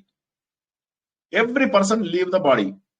ఒకళ్ళ తర్వాత ఒకళ్ళు శరీరాన్ని వదిలేసి వెళ్ళిపోయిన తర్వాత చూద్దాం, శరీరంలో వచ్చే మార్పులను బట్టి గుర్తిద్దాం అంటాడు అన్నమాట. అనగానే ఓ బాగుంది, ఇది శరీరంలో ఎప్పుడైతే తేజస్సు తగ్గిందో ఆ రోజు నాడు ఆ అవయవం గొప్పది, ఆ ఇంద్రియం గొప్పది అని మనం తెలుసుకుందాం అంటాడు ప్రజాపతి. అనగానే ఓకే బాగుందని చెప్పేసి ఫస్ట్ టైం అంటుందంటే నేను నోరు అంటుంది, నేను ఫస్ట్ వెళ్ళిపోతాను. నోరు ఎక్కువ కదా, కొద్దిగా నోరుకి నోరు ఎక్కువ. సో అదేం చేస్తుందంటే నేను వెళ్ళిపోతానని చెప్పేసి ఫస్ట్ వెళ్ళిపోతుంది శరీరం నుంచి. వెళ్ళిపోయిన తర్వాత ఇక మిగతా ఇంద్రియాలు 1 year తర్వాత వస్తుంది. మిగతా ఇంద్రియాలన్నీ నేను లేకపోతే చాలా బాధపడుంటాయి, అది చెప్పేసి వస్తాయి. కానీ నిజం చెప్పాలంటే ఇక వచ్చేసరికి ఎవరు పలకరించారు, పెద్ద పట్టించుకోరు అనమాట. ఏం బాస్ ఎట్లా ఉంటావు, 1 year అయింది నిన్ను చూసి ఎవరు మాట్లాడరు అనమాట. ఇక మళ్ళా సరే కానీ తనే వెళ్ళి అడుగుతున్నా, నేను లేనప్పుడు ఎట్లా ఉంది, నేను లేనప్పుడు ఎట్లా ఉంది అంటే ఏం పెద్ద మాకేమీ ప్రాబ్లం లేదు, మేము చూస్తున్నాం కదా, మగవాడు మాట రాకపోయినా కూడా చక్కగా ఊపిరి పీలుస్తూ, కళ్ళతో చూస్తూ, నోటితో తింటూ అన్ని బాగానే చేస్తున్నాడు. సో మా పనులన్నీ మేము చేసుకుంటూ ఉన్నాము, మాకు పెద్ద ఇబ్బంది ఏం జరగలేదు అని చెప్పేసి చెప్తాయన్నమాట. చెప్పగానే అప్పుడు ఏమైతుంది, సో అని చెప్పి బాధపడి అయితే నేను శరీరంలో ప్రకాశాన్ని తీసుకురాలేకపోయానని తను పక్కకి వెళ్ళిపోతుంది. తను వచ్చేసప్పుడు కన్ను వెళ్ళిపోతుంది శరీరంలోంచి. వెళ్ళిపోయి సేమ్ తను కూడా 1 year తర్వాత మళ్ళీ వస్తుంది అనమాట. రాగానే అప్పుడు వచ్చి చూసేసరికి ఏమవుతుంది, అందరూ మామూలుగానే ఉంటారు. ఎలా ఉన్నారు అంటే కళ్ళు లేకపోయినా ఏమైంది, ఊపిరి పీలుస్తున్నాము, భోజనం చేస్తున్నాము, వింటున్నాము, స్పర్శతో గుర్తుపడుతున్నాము, మనస్సుంది కదా, మనస్సుతోటి చక్కటి ఆలోచనలు చేసుకుంటూ మంచిగా జాగృతావస్థలో, స్వప్నావస్థలో కూడా చాలా ఆనందంగా ఉన్నాం మేము అంటారు. ఇక చెవి ఇలాగే వెళ్తుంది. చెవి వచ్చిన తర్వాత కూడా దానికి కూడా ఇదే వస్తుంది. అందరము బాగానే ఉన్నాం, కళ్ళతో చూస్తున్నాం, నోటితో మాట్లాడుతున్నాం, చెవులు తప్ప మాకు అన్ని ఇది కదా మాకు అనగానే అప్పుడు చెవి కూడా అయ్యయ్యో అయితే నేను కూడా ముఖ్యం కాదు అని చెప్పేసి వెళ్ళిపోతుంది. ఇక అప్పుడు మనస్సు అన్నిటికంటే గొప్పది కదా, మనస్సు ఏం చేస్తుందంటే ఇందులోంచి వెళ్ళిపోతుంది. వెళ్ళిపోగానే అప్పుడు ఏమవుతుంది, మనస్సు లేకపోతే ఎలా నడుస్తుంది? మనకు మనస్సే మూల కారణం. మన ఏవ మనుష్యానం కారణం బంధ మోక్షయోహ. కాబట్టి మనస్సు వెళ్ళిపోతే ఎలాగా అనగానే అప్పుడు ఏం కాదు, వీళ్ళు వచ్చి చూసేసరికి అంటారు మనస్సు లేకపోయినా ఏం కాదు. ఎందుకంటే ఇప్పుడు నువ్వు చిన్న పిల్లల్ని, బేబీస్ ని వాళ్ళని చూస్తూ ఉంటావు కదా, వాళ్ళు అన్ని రకాలుగా వాళ్ళకి మనస్సు, బుద్ధి, పెద్ద ఆలోచనలు, సంకల్పాలు ఏమీ ఉండవు. వాళ్ళు చిన్నగా పాలు తాగేసి సెర్లాక్ తినేసేసి హ్యాపీగా ఉంటారు. వాళ్ళు చాలా సంతోషంగా కూడా ఉంటారు. మేము అలాగే బతికాము. ఆ పిల్లలు ఎలా అయితే ఉన్నారో మేము అలాగే బతికేసాము. కాబట్టి మాకు మనసుతోని పెద్ద పని అనిపించలేదు అని చెప్పేసి అనగానే అప్పుడు ఇంకా అందరు అయిపోయారు. ఇక ఆ ఇంద్రియాలన్నీ అయిపోయాయి. అప్పుడిగా ప్రాణం అంటుంది, సరే అయితే నేను వెళ్తాను అని చెప్పేసి అంటుంది అనమాట. వెళ్ళగానే అప్పుడు ఎట్లా అయిపోతుందంటే ప్రాణం వెళ్ళడానికి సిద్ధమవగానే ఇంద్రియాలన్నీ ఒక్కసారిగా వాటి చైతన్యం అంతా కూడా పోతాయి. ఇంద్రియాల లోపల చైతన్యం అంతా కూడా ఒక్కసారిగా తీసేసినట్టు అవుతుంది. ఏ జీవం అయితే అన్నింటికీ మూల కారణమో ఆ జీవము శరీరం నుంచి వెళ్ళిపోవడానికి సిద్ధంగా అవడానే కన్ను చూడడం ఆగిపోయింది, చెవులు వినడం ఆగిపోయింది, నోరు ఇదైపోయింది. ఎవరికి వారు ఇంకా పోలేదు. పోతున్నట్టుగా ఉంటేనే కళ్ళ లోపల జీవం పోయింది, చెవుల్లో జీవం పోయింది, నోటిలో జీవం పోయింది, చర్మము గుర్తుపట్టడం ఇదైపోయింది, మనసు పనిచేయడం ఆగిపోయింది. అయిపోగానే ఏం చేయాలో తెలియలేదు. వద్దొద్దొద్దు వెళ్ళకని అందరూ కలిసి ప్రాణాన్ని పట్టుకుంటారు. ఓ ప్రాణమా, అందరికంటే నువ్వే గొప్పదానివి. ఇవాళ మాకు అర్థమైంది, ఈ ప్రాణం అనేటటువంటిది ఏదైతే ఉందో ఇది భగవంతుడు మనకు అందించినటువంటి ఒక గొప్ప వరము. ప్రాణం ఇచ్చినటువంటి దీన్ని మనము జీవితంలో వాడుకుంటూ మన ఇంద్రియాలన్నింటినీ కూడా ఏక ఆశయంతో, ఒకే ఆశయంతో మనము భగవంతుడిని తెలుసుకోవాలి అనే ఆశయంతో ఉపయోగించుకోవాలి. మనందరిలో ఉన్న శక్తికి మూల కారణము మనలో ఉన్న చైతన్యం అనేటటువంటి ప్రాణము. అది లేనప్పుడు ఏ ఇంద్రియాలు, ఎన్ని ఇంద్రియాలు, ఎంత మనస్సు బాగున్నా, ఎంత కళ్ళు బాగున్నా, ఎంత చెవుల వినికిడి శక్తి గొప్పగా ఉన్నా, ఎంత వాగ్ధాటి ఉన్నా, ఏమున్నా శరీరంలోంచి ఆ జీవము వెళ్ళిపోయిన తర్వాత మనం ఏమీ చేయలేము కదా అని అన్ని కూడా తెలుసుకుంటాయి అన్నమాట. నువ్వే మాకంటే గొప్పవాడివి, మేము నీకు నమస్కారం చేస్తున్నాము. కాబట్టి దీన్ని ఎలా చేయాలి అంటే ఉపాసన మార్గం ద్వారా మనం ముందుకెళ్ళాలి. ఉపాసన మార్గము అంటే ఏంటి? మనకు ధ్యాన మార్గము, భగవంతుని మనము గుర్తించడము, ప్రకృతి శక్తుల లోపల గుర్తించడము, ధ్యాన మార్గంలో భగవంతుని గుర్తించడము. నేను భగవంతుడి యొక్క శక్తితో సమానము అవ్వాలి అంటే చేయవలసిన సాధనని చేసి తీరాలి అని చెప్పి తెలుసుకోవాలి. దీనికి అన్నిటికంటే మూలం ఏంటంటే అహంకారము. ఆ అహంకారాన్ని తొలగించుకోవాలి. ఈ అహంకారం ఒక్కటి తొలగించుకుంటే మిగతావన్నీ స్మూత్ గా అవుతాయి. ఎవడేమనుకుంటే నాకే అనుకున్నప్పుడు ఎంత ప్రశాంతంగా ఉంటుంది తెలుసా? నా గురించి వాడు ఏమన్నాడు, నా గురించి వీడేమన్నాడు పట్టించుకుంటే అయిపోయినట్టే జీవితం. అందరి గురించి అందరూ అంటారు. గొప్ప గొప్ప వాళ్ళ గురించి కూడా ఈ రోజుల్లో మనము చెడ్డగా మాట్లాడడం చూస్తూ ఉంటాం. కాబట్టి ఏంటంటే ఇది గుర్తుంచుకోవాలి. మన ఉపదేశ సారమైన తర్వాత రోజు నేను ఇది చెప్దాం అనుకున్నాను, బట్ అది కుదరలేదు. ఆ రోజు సమయం సరిపోక. ఇంద్రియాలు ఇవి అన్నిటికంటే కూడా ఆ చైతన్యం ముఖ్యము. ఆ చైతన్యం ఏదైతే ఉందో ఆ చైతన్యం రావాలి అంటే ముందు మనం తొలగించుకోవాల్సింది ఈ అహంకార మమకారాలు ఏవైతే ఉంటాయో వీటిని కనుక తొలగించుకున్నట్లయితే జీవితంలో చాలా పైకి వెళ్తాము. అంతేగాని నేను చెప్పినట్టు అందరూ వినాలి, నా గురించి అందరూ గొప్పగా ఎవ్వరు ఇవాళ గొప్పగా మాట్లాడిన ఏ వ్యక్తి కూడా రేపు గొప్పగా మాట్లాడతారని లేదు. మరొక విషయం, ఏ వ్యక్తికి మనం 100% తెలిసే అవకాశం లేదు. నా గురించి నాకు 100% తెలుసు, మా అమ్మకి నా గురించి ఒక 90% తెలుసు, మా భార్యకు నా గురించి ఒక 50% తెలుసు, నా పిల్లలకు నా గురించి ఒక 40% తెలుసు, నా ప్రాణ స్నేహితులకు నా గురించి ఒక 10-15% తెలుసు, నా మామూలు మిత్రులకు నేను ఒక 1% తెలుసు, మీ అందరికీ ఒక 0.5% తెలుసు నేను. సో ఏ విధంగా మీరు అవతల వాడు మంచివాడు చెడ్డవాడు అనేటటువంటి జడ్జిమెంట్ కోసం వస్తారు? కాబట్టి జడ్జి చేయవద్దు. And at the same time మీరు కూడా అవతల వాళ్ళ గురించి పట్టించుకోవద్దు. ఎందుకంటే మీకు ఎవరైతే పూర్తి ఆత్మీయులు మిమ్మల్ని సరైన దారిలో తీసుకెళ్తారో వారి గురించి ఆలోచించాలి. కానీ ఎవడేమనుకుంటే నాకే, నా సాధన నాది, ఈ జన్మలో ఇక్కడి నుంచి కనుక నా ప్రాణం పోయిందంటే రేపు కొత్తగా ఏమొస్తుందో నాకు తెలియదు. అందుకే చాలా మంది జీవితంలో ఓడిపోయినప్పుడు ఏం చేస్తారు తెలుసా? ముందు ఆత్మహత్య చేసుకుని వెళ్ళిపోతారు. ముందు ఇక్కడి నుంచి వీళ్ళ నుంచి దూరం అయిపోదామని, ఫస్ట్ వీళ్ళ నుంచి దూరం అయిపోదామని. కాబట్టి ప్రాణం పోయిన తర్వాత ఎవరికెవరో. కాబట్టి మనము ఆ చైతన్య శక్తిని మన లోపల తెచ్చుకోవాలి అనేటటువంటి ఒక గొప్ప ఆశయము. ఇది ఉపదేశ సారం యొక్క కంటిన్యూయేషన్. కాబట్టి అప్పుడు చెప్దాం అనుకున్న కథ ఇప్పుడు చెప్పాను అనమాట. జై శ్రీకృష్ణ. నచ్చిందా కథ? నచ్చిందా?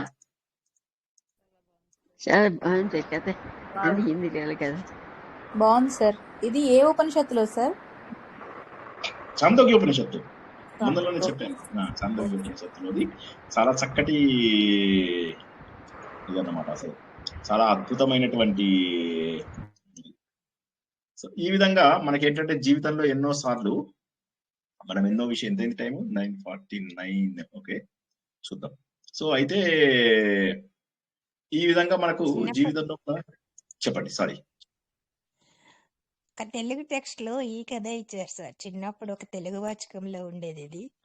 ఓకే పొట్ట గొప్పది అని చివరికి చెప్తారు. నేను అంటే పొట్టలో ఎనర్జీ అన్నిటికీ వస్తుందని పొట్ట గొప్పది అని చెప్పారు ఇప్పుడు. అన్ని ఇటువంటి కథలు అన్ని కూడా యాక్చువల్ గా ఈ ఉపనిషత్తులోంచి వచ్చినవే. అంటే ఈ కథ ఆధారంగా, ఎందుకంటే మొట్టమొదటి కథ కదా ఇది, అదన్నమాట. ఓకే, ఇప్పుడు మనకి ఎన్నో శాంతి మంత్రాలు తెలుసు, ఎన్నో ఉపనిషత్తుల్లోంచి వాటిల్లోంచి వీటిలోంచి వచ్చాయని చెప్పి తెలుసుకున్నాం. ఉపనిషత్తుల్లో ఎక్కువగా వస్తాయి, మిగతా వేద భాగాల్లోంచి కూడా మనకు శాంతి మంత్రాలు వస్తాయి అని తెలుసు. కానీ మనము కొన్ని శాంతి మంత్రాలు చాలా చోట్ల వినడం జరుగుతుంది. ఇది ఎవరన్నా విన్నారా? కాలే వర్షతు పర్జన్య పృథివీ, విన్నారు కదా? ఇది మరి ఉపనిషత్తుల్లోది కాదు, కానీ అందరూ విన్నటువంటిదే కదా, అందరూ విన్నటువంటిదే. ఇది ఎక్కడి నుంచి వచ్చింది? దీని అర్థం ఏంటి? ఇది ఎవరు చెప్పారు అంటే, వేదాల లోపల ఉన్నటువంటి కొన్ని విషయాలను స్మృతుల రూపంలో, దర్శనాల రూపంలో కొంతమంది బయటికి లాగేశారు. కొద్దిగా గుర్తుంచుకోండి, దీని గురించి తెలుసుకునే ముందు చిన్నది. స్మృతులు, దర్శనాలు. స్మృతులు అనేవి కర్మకాండలు, మనం చెయ్యవలసినటువంటి పనులు ఏవైతే ఉంటాయో ఈ పనులన్నింటినీ కర్మకాండ. దర్శనాలు అంటే మనము ఏం సాధించాలి, జ్ఞానకాండ. ఈ దర్శనాల్లోనే పతంజలి యోగ శాస్త్రము, కణాదుడి వైశేషికము, గౌతముడి న్యాయము, కపిలుడి సాంఖ్యము, జైమిని పూర్వ మీమాంస, బాదరాయణుడు ఉత్తర మీమాంస, ఇవన్నీ ఉంటాయి. ఇవి కాక జైన దర్శనము, బౌద్ధ దర్శనము, నారదుడి యొక్క భక్తి దర్శనము, ఇలా చాలా ఉంటాయి. రామాయణాన్ని కూడా దర్శనంగా చేశారు. సో ఇలా రకరకాల దర్శనాలు ఉన్నాయి. ఇటు చూసినట్లయితే స్మృతులు అంటే ఏంటంటే ఆచార వ్యవహారాలను కాలానికి అనుగుణంగా తీసుకొచ్చి పెట్టేది. ఇప్పుడు మన హిందూ ధర్మం అంతా కూడా మనుస్మృతి, ఇండియన్ యాక్ట్ ఏదైతే ఉందో అది మనుస్మృతిపై, హిందూ యాక్ట్ ఏదైతే ఉందో అది మనుస్మృతి పైన ఆధారపడింది. ఆ మనుస్మృతిలోంచి వచ్చినటువంటిది. ఇది ఎప్పుడు ఉపయోగించాలి? ఎప్పుడైనా ఉపయోగించవచ్చు. అందుకోసం అని చెప్పేసి ఏంటంటే, ఇది వేదాలలోంచి డైరెక్ట్ గా రాకపోయినా వేదాల యొక్క సారాన్ని గుర్తించినటువంటి మనుస్మృతి కాబట్టి, అంటే మొట్టమొదటి స్మృతి కూడా మనుస్మృతి కాబట్టి, తర్వాత చాలా స్మృతులు వచ్చాయి. రఘునందన స్మృతి, యాజ్ఞవల్క స్మృతి, గౌతమ స్మృతి, పరాశర స్మృతి, ఇలా చాలా వచ్చాయి. కాబట్టి ఇవన్నీ కాకుండా ఈ స్మృతిలోంచి వచ్చిందాన్ని మనం స్మార్థం అంటాం. స్మార్థం అని ఇప్పుడు మీకు 2 రకాల బ్రాహ్మణ్స్ కనిపిస్తూ ఉంటారు. ఒకళ్ళేమో శ్రౌత బ్రాహ్మలు, ఇంకోలేమో స్మార్థ బ్రాహ్మలు. శ్రౌత బ్రాహ్మలేమో వేదాలు అవి ఇవి చదువుతూ బాగా ఇవి చేస్తారు, క్రతువులు అవి చేస్తారు. స్మార్థ బ్రాహ్మలేమో యజ్ఞాలు, అంటే ఏవైతే ఈ స్మృతులలో చెప్పిన వాటిని యజ్ఞాలు అంటారు, శ్రౌతంలో చెప్పిన వాటిని క్రతువులు అంటారు. ఈ యజ్ఞాలు ఇవన్నీ చేస్తూ కర్మకాండలను చేసే వాళ్ళని స్మార్థ బ్రాహ్మణులు అంటారు. గుడి లోపల పూజలు చేసే పనులు, ఆఖరికి హారతి ఇచ్చే దగ్గర నుంచి చిన్నగా దేవుని ఆహ్వానించే వరకు ప్రతి చిన్న పని కూడా స్మార్థం కిందకే వస్తుంది అన్నమాట. ఇందులోపల ఏంటంటే, ఏ శాంతి మంత్రంకైనా ముందు ముఖ్య ఉద్దేశం ఏంటంటే అంతా మంచి జరగాలి, ఇంపార్టెంట్ పనులన్నీ కూడా మంచి జరగాలి. కాలే వర్షతు పర్జన్య పృథివీ సస్యశాలిని దేశోయం క్షోభరహిత బ్రాహ్మణాః సంతు నిర్భయా. ఇక్కడ బ్రాహ్మణ అనుకోవచ్చు, సజ్జన అనేది కూడా కొన్ని చోట్ల చెప్తూ ఉంటారు. రెండు కూడా కరెక్టే. ఎందుకు ఇది మనకేంటంటే, దాదాపుగా మన దినచర్యలు చేసేటప్పుడు, ప్రవచనాల లోపల, మళ్ళీ పూజల లోపల కూడా చెప్పుకోవచ్చు. ఇది పూజల లోపల చెప్పుకోవచ్చు. ఇంకా చెప్పాలంటే మన వేద పాఠశాలలో ఎక్కడైతే ఇది వేదం కాకపోయినా కూడా వేద పాఠశాల లోపల కూడా చెప్తారు. తర్వాత సామూహిక ప్రార్థనలలో కూడా ఇది ఎక్కువగా వినిపిస్తూ ఉంటారు. అంటే సామూహిక ప్రార్థనలో చెప్పొచ్చు, వేద పాఠశాలలో చెప్పొచ్చు, ఇంట్లో మనం చేసే ప్రతి పనికి ప్రారంభంగా చెప్పుకోవచ్చు. పూజలు మీరు నిత్య దైవతార్చన చేసే వాళ్ళు కూడా ఈ శ్లోకాన్ని చెప్పుకోవచ్చు. కాలే వర్షతు పర్జన్య అంటే సరైనటువంటి కాలంలో పర్జన్యుడు అనేటటువంటి వర్షం మేఘం ఎవడైతే ఉన్నాడో అతడు వర్షాన్ని కురిపించాలి. ఎందుకు? వర్షదేవుడు సమయానుసారంగా ఎప్పుడు పడితే అప్పుడు కురిపిస్తే అది వేస్ట్ మనకు, కానీ సమయానుసారంగా ఆయన మనకు వర్షాన్ని కురిపించాలి. పృథివీ సస్యశాలిని. సస్యము అంటే ఏంటి? మన ఈ పంటలు ఇవి అన్నమాట. ఇది చక్కగా కూడా గ్రీన్ కలర్ లోపల ఎక్కడ చూసినా కూడా పంటలు చక్కగా పండాలి, అందరికి కావాల్సినటువంటి విటమిన్స్, మినరల్స్ అన్ని దొరకాలి. ఈ వర్షం కనుక చక్కగా పడితే ప్రకృతి శక్తులన్నీ కూడా అందంగా ఉండి మనకు అందుబాటులోకి వస్తాయి. దేశ అయం క్షోభరహిత. ఈ దేశం అంతా కూడా, మన దేశం ఏదైతే ఉందో ఈ దేశం అయం దేశ, ఈ అయం దేశ అనేది ఏదైతే ఉందో ఇది మన దేశము. ఈ దేశము కలహరహితంగా, క్షోభ అంటే బాధ, కష్టము, తర్వాత అరిష్టాలు, కలహాలు, గొడవలు ఇవన్నీ లేకుండా ఉండాలి అని చెప్పేసి చెబుతున్నారు. అంటే చూసినట్లయితే ఇందులోపల మనకి ఎక్కడా కూడా ఇందులో సెల్ఫ్ ఇంట్రెస్ట్ ఉందా ఒకసారి ఆలోచించండి. ఏమంటున్నాడు? వర్షాలు సరైన సమయం లోపల పడాలి. పంటలన్నీ సరైన సమయం లోపల పండాలి. తర్వాత దేశమంతా కూడా సుభిక్షంగా ఉండాలి. ఏ విధమైనటువంటి బాధలు, ఇబ్బందులు ఇవన్నీ జరగకుండా ఉండాలి. బ్రాహ్మణులు అంటే ఇక్కడ బ్రాహ్మణులు అంటే బ్రాహ్మణ కులంలో పుట్టినోళ్ళు కాదు. బ్రాహ్మణులు అంటే మీ అందరికీ తెలుసు. ఎవరిని బ్రాహ్మిన్స్ అంటారు? ఎవరైనా చెప్పండి. 4 పద్ధతులు ఉన్నాయి బ్రాహ్మిన్స్ చెప్పడానికి. బ్రహ్మజ్ఞానం కలిగిన వాళ్ళు బ్రాహ్మణులు. ఓకే, బ్రాహ్మణుడు స్థాయికి వెళ్ళాలంటే 4 మెట్లు ఉన్నాయి. వేదాలు చదివిన వాళ్ళను బ్రాహ్మణ్స్. పుట్టుకతో శూద్రుడు, తర్వాత మనము అంతా నేర్చుకుంటున్నాం కాబట్టి విప్రులము అనేది చెప్తున్నారు సార్. ఎవరైతే అంతా నేర్చేసుకున్నారో వాళ్ళని లాస్ట్ స్టేజ్ వచ్చేసి బ్రాహ్మణుడు అనేసి చెప్తారు. కర్మచేత బ్రాహ్మణుడు సార్. కర్మచేత బ్రాహ్మణుడు. ద్విజుడు, రెండోది అంటే ద్విజుడు అవుతాడు. ఫస్ట్ పుట్టుకతో శూద్రుడు, రెండోది ద్విజుడు, తర్వాత 3 మనం అందరం ఇప్పుడు నేర్చుకుంటున్నాం విప్రులము. అంతా నేర్చేసుకున్న వాళ్ళు బ్రాహ్మణులు. Thank you sir. అంతా నేర్చేసుకోవడం అంటే కాదు, దాని సారం తెలుసుకోవడం, జస్ట్ ఎసెన్స్ తెలుసుకున్నవాడు. ఎసెన్స్ ఎందుకంటే నేర్చుకున్న తర్వాత కూడా మనకేమి అది వంట పట్టకపోతే లాభం ఏమిటి? ఇప్పుడు అన్నము చేత్తో తినాలి అని ఉంది అనుకోండి, ఫర్ ఎగ్జాంపుల్ నేర్చుకున్నాం. కానీ నేనేం చేస్తాను? స్పూన్ తో తిన్నాను అంటే తప్పులేదు, స్పూన్ తోనే తినండి, ఏం పర్వాలేదు. నేను ఊరికి ఎగ్జాంపుల్ కోసమే చెప్తున్నా. అన్నం చేత్తో తినాలి అని ఉంది. మొత్తం వేదం అంతా నేర్చుకున్నాం. ఏంటయ్యా అంటే అన్నం చేత్తో తినాలి అని. ఇంటికి వచ్చి వాడు స్పూన్ తో తిన్నాడు అనుకోండి, నాలంటోడు ఎవడో తిక్కలోడు. సో అప్పుడు ఏమవుతుంది? వాడు సారం గుర్తించలేకపోయాడు. వాడు చెప్తాడు కదా అన్ని విషయాలు బయట చెప్పిన తర్వాత ఇంటికి వచ్చిన తర్వాత వాడు మళ్ళీ కూర్చొని పెట్టు పన్నీర్ బటర్ మసాలా పెట్టు అంటాడు. భార్య అంటున్నాడు, అదేంటండి ఇందాకే మీరు ప్రవచనం లోపల చెప్పారు కదా అందరికి వేడి ఫుడ్ తినద్దు, రాత్రిపూట 9 తర్వాత తినద్దు అని చెప్పారు. అది వాళ్ళ కోసం, మన కోసమా? వాళ్ళు పాటించడానికి అని అలా అలా అలా ఉండకూడదు. ఇంప్లిమెంట్ చేసే వాళ్ళు అన్నట్టు కదా సార్. ప్రాక్టికల్ గా ఇంప్లిమెంట్ చేసే వాళ్ళు బ్రాహ్మణులు. కరెక్ట్. బ్రహ్మ జ్ఞానము తెలుసుకోవాలి అంటే చివరి స్థాయి, అంటే వేదముల యొక్క సారమును గుర్తించి పరబ్రహ్మ అహం బ్రహ్మాస్మి, తత్వమసి, అయమాత్మ బ్రహ్మ, ఈ సారం ఏదైతే ఉందో ఆ సారము తెలుసుకున్నటువంటి వాడు బ్రాహ్మణుడు. సో అటువంటి వాళ్ళు అయితే అందుకోసం అని చెప్పేసి దీంట్లో ఇంకొక మార్పు ఏం చేశారంటే సజ్జనాహ అన్నారు. సజ్జనాహ అంటే సరైన మార్గంలో వెళ్తున్నారు. అందరూ బ్రాహ్మణ అంటే ఇప్పుడు అక్కడ మన కులం వచ్చేస్తుంది. అందుకని చెప్పేసి దీన్ని మార్చేసి ఏం చేశారంటే సజ్జనాహ అని చెప్పేసి చేశారన్నమాట. కావాలనే ఈ శ్లోకం ఇవాళ ఎంచుకున్నాను. ఎందుకోసం అంటే అన్ని ఉపనిషత్తుల్లోంచి వేదాల్లోంచి వచ్చాయంటే ఇది కూడా వేదంలోంచి వచ్చిన స్మృతులలోంచి వచ్చింది. కాకపోతే ఇవి మనుషులు రాసినవి. వేదాలు మనుషులు రాసినవి కాదు, ఋషులు దర్శించినవి. ఇది మాత్రం మనుషులు రాసింది. సో బ్రాహ్మణులు ఎవరైతే ఉంటారో వేద మార్గంని పాటించే వాళ్ళు, సజ్జనులు ఎవరైతే ఉంటారో సన్మార్గంలో వెళ్తున్న వాళ్ళు ఏ విధంగానూ భయపడకూడదు. వాళ్ళు భయపడ్డారంటే ఏమైతుంది? దారి తప్పు ఉంటుంది.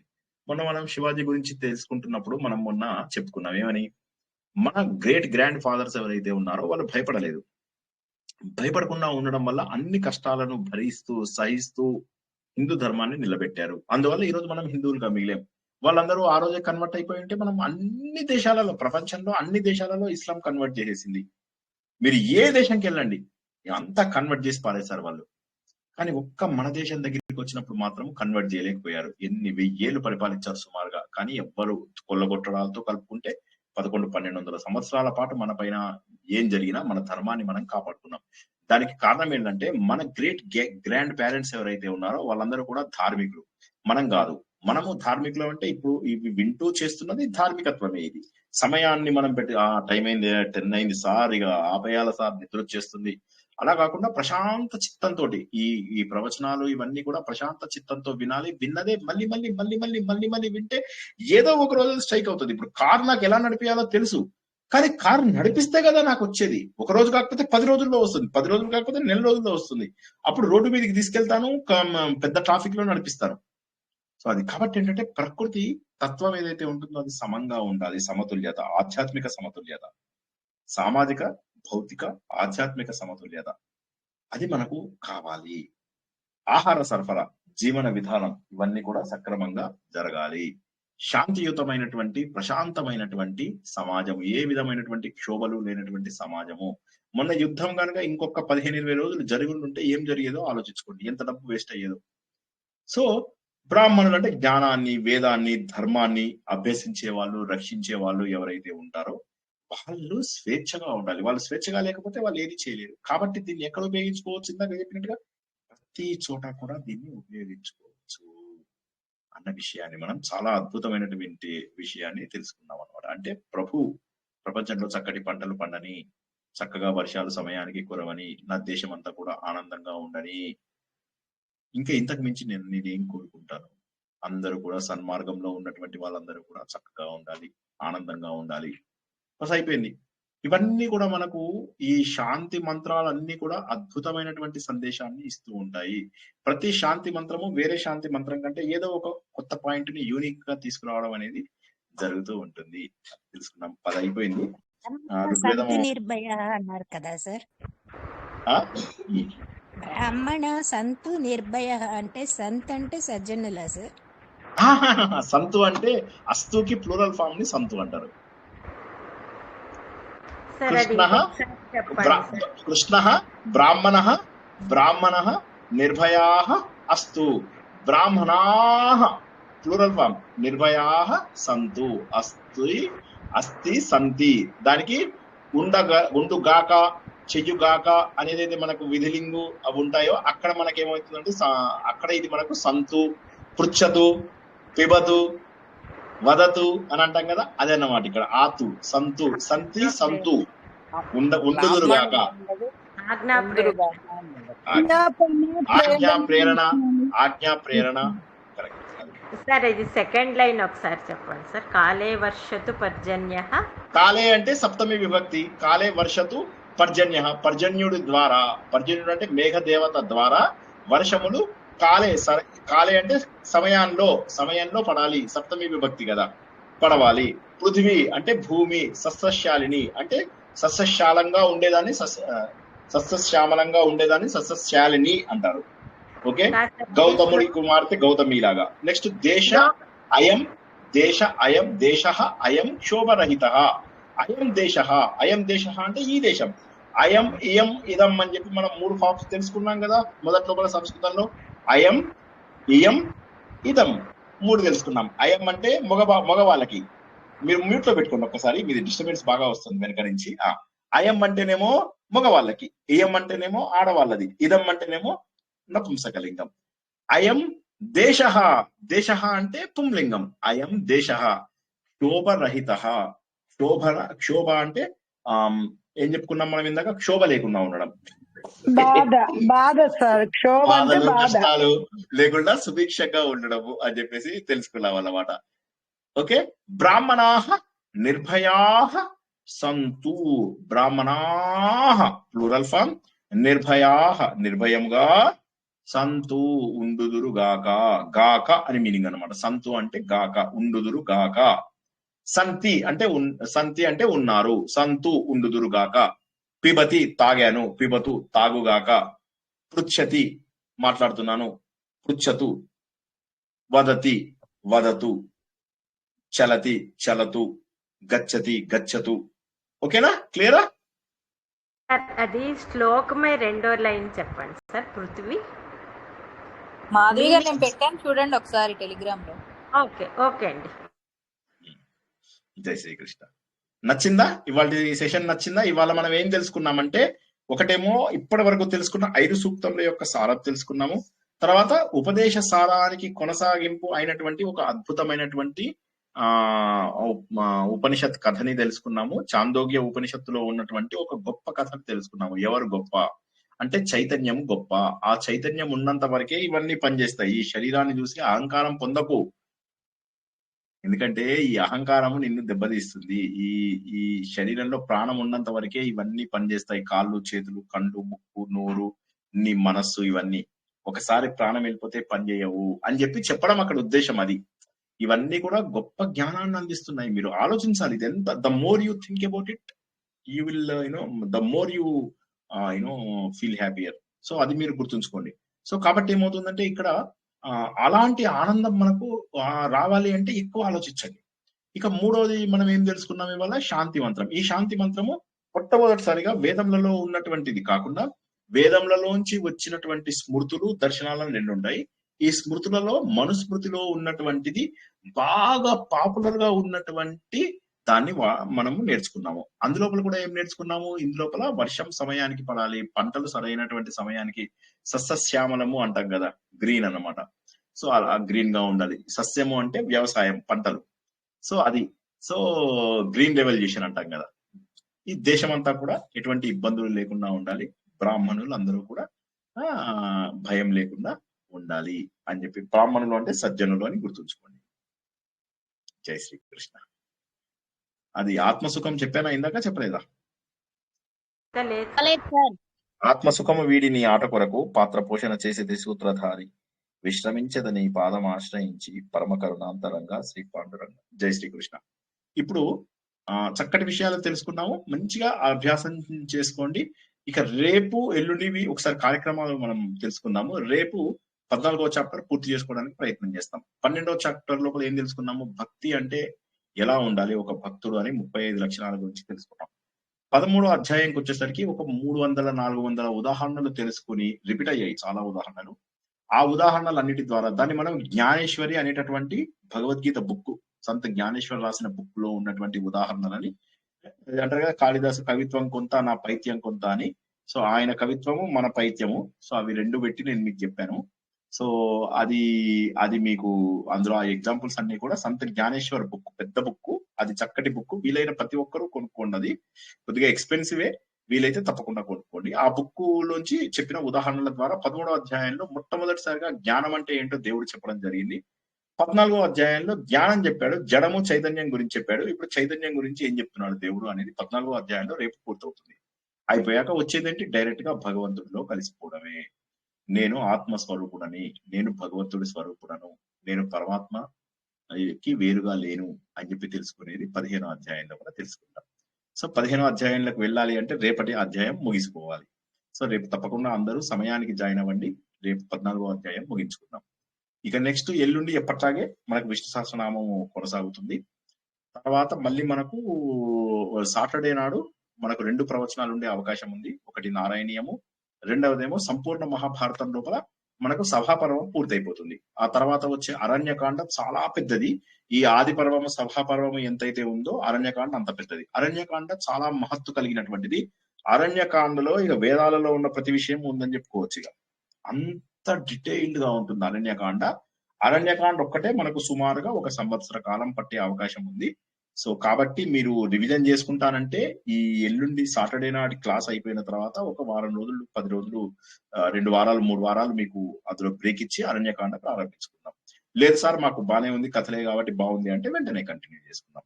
ఓకే, మళ్ళొకసారి చెప్తున్నా, రేపు భగవద్గీత, ఎల్లుండి విష్ణు సహస్రనామము, సాటర్డే నాడు మనకు 2 ప్రవచనాలు ఉండే అవకాశం ఉంది.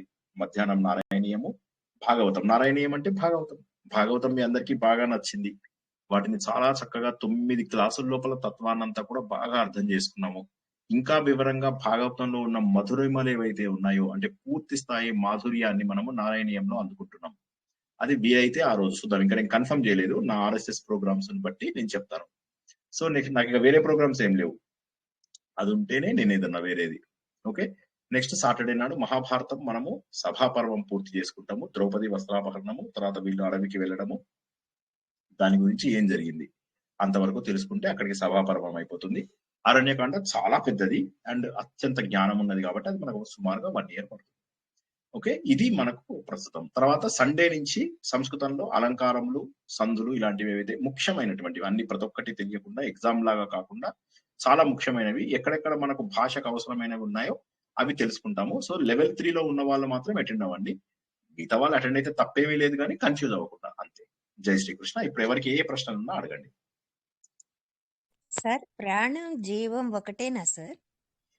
ఇక్కడ మామూలుగా ప్రాణం అంటే వాయువు. ఇక్కడ చెప్పిన ఉద్దేశం ఏంటంటే ప్రాణం అంటే మనలో ఉన్న జీవం అని చెప్పారు. అంతే. ప్రాణము జీవం 2 వేరు. ప్రాణం అంటే ఏంటంటే వాయువు, మనం పీల్చుకునే వాయువుని ప్రాణవాయువు అంటారు. అంటే జీవానికి అవసరమైనటువంటిది. ఇక్కడ మనకు ఏంటంటే ప్రాణం అనేటటువంటిది ఇందులో ఉన్న చైతన్యంగా చెప్పారనమాట. ఉపనిషత్తులో చెప్పినప్పుడు ఇక్కడ పర్టికులర్ దాంట్లో ప్రాణమును చైతన్యంగా చెప్పారు. కానీ ప్రాణం అంటే అది వాయువుని, జనరలీ వాయువుని మాత్రమే రిప్రజెంట్ చేస్తుంది, ఆక్సిజన్ ని రిప్రజెంట్ చేస్తుంది. ఈ కాలే వర్షత్ పర్జన్య శ్లోకంలో లాస్ట్ లో సజ్జన నిర్భయాన్ని ఇచ్చారండి. బ్రాహ్మణానా సజ్జయనా? రెండు కరెక్టే. బ్రాహ్మణ అనేది కాంట్రవర్షియల్ అయిందని చెప్పేసి సజ్జన పెట్టారండి.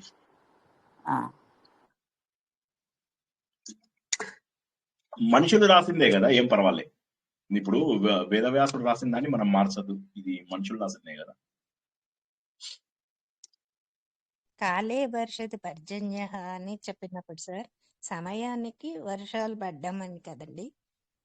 అంటే చెప్పడమే బ్రాహ్మణులు, రాజు, స్త్రీలు సరిగ్గా ఉంటే నెలకి 3 వానలు పడతాయి, 9 రోజులకు ఒక వాన పడితేనే అది కరెక్ట్ గా పడినట్టు అని చెప్తారు కదా సార్.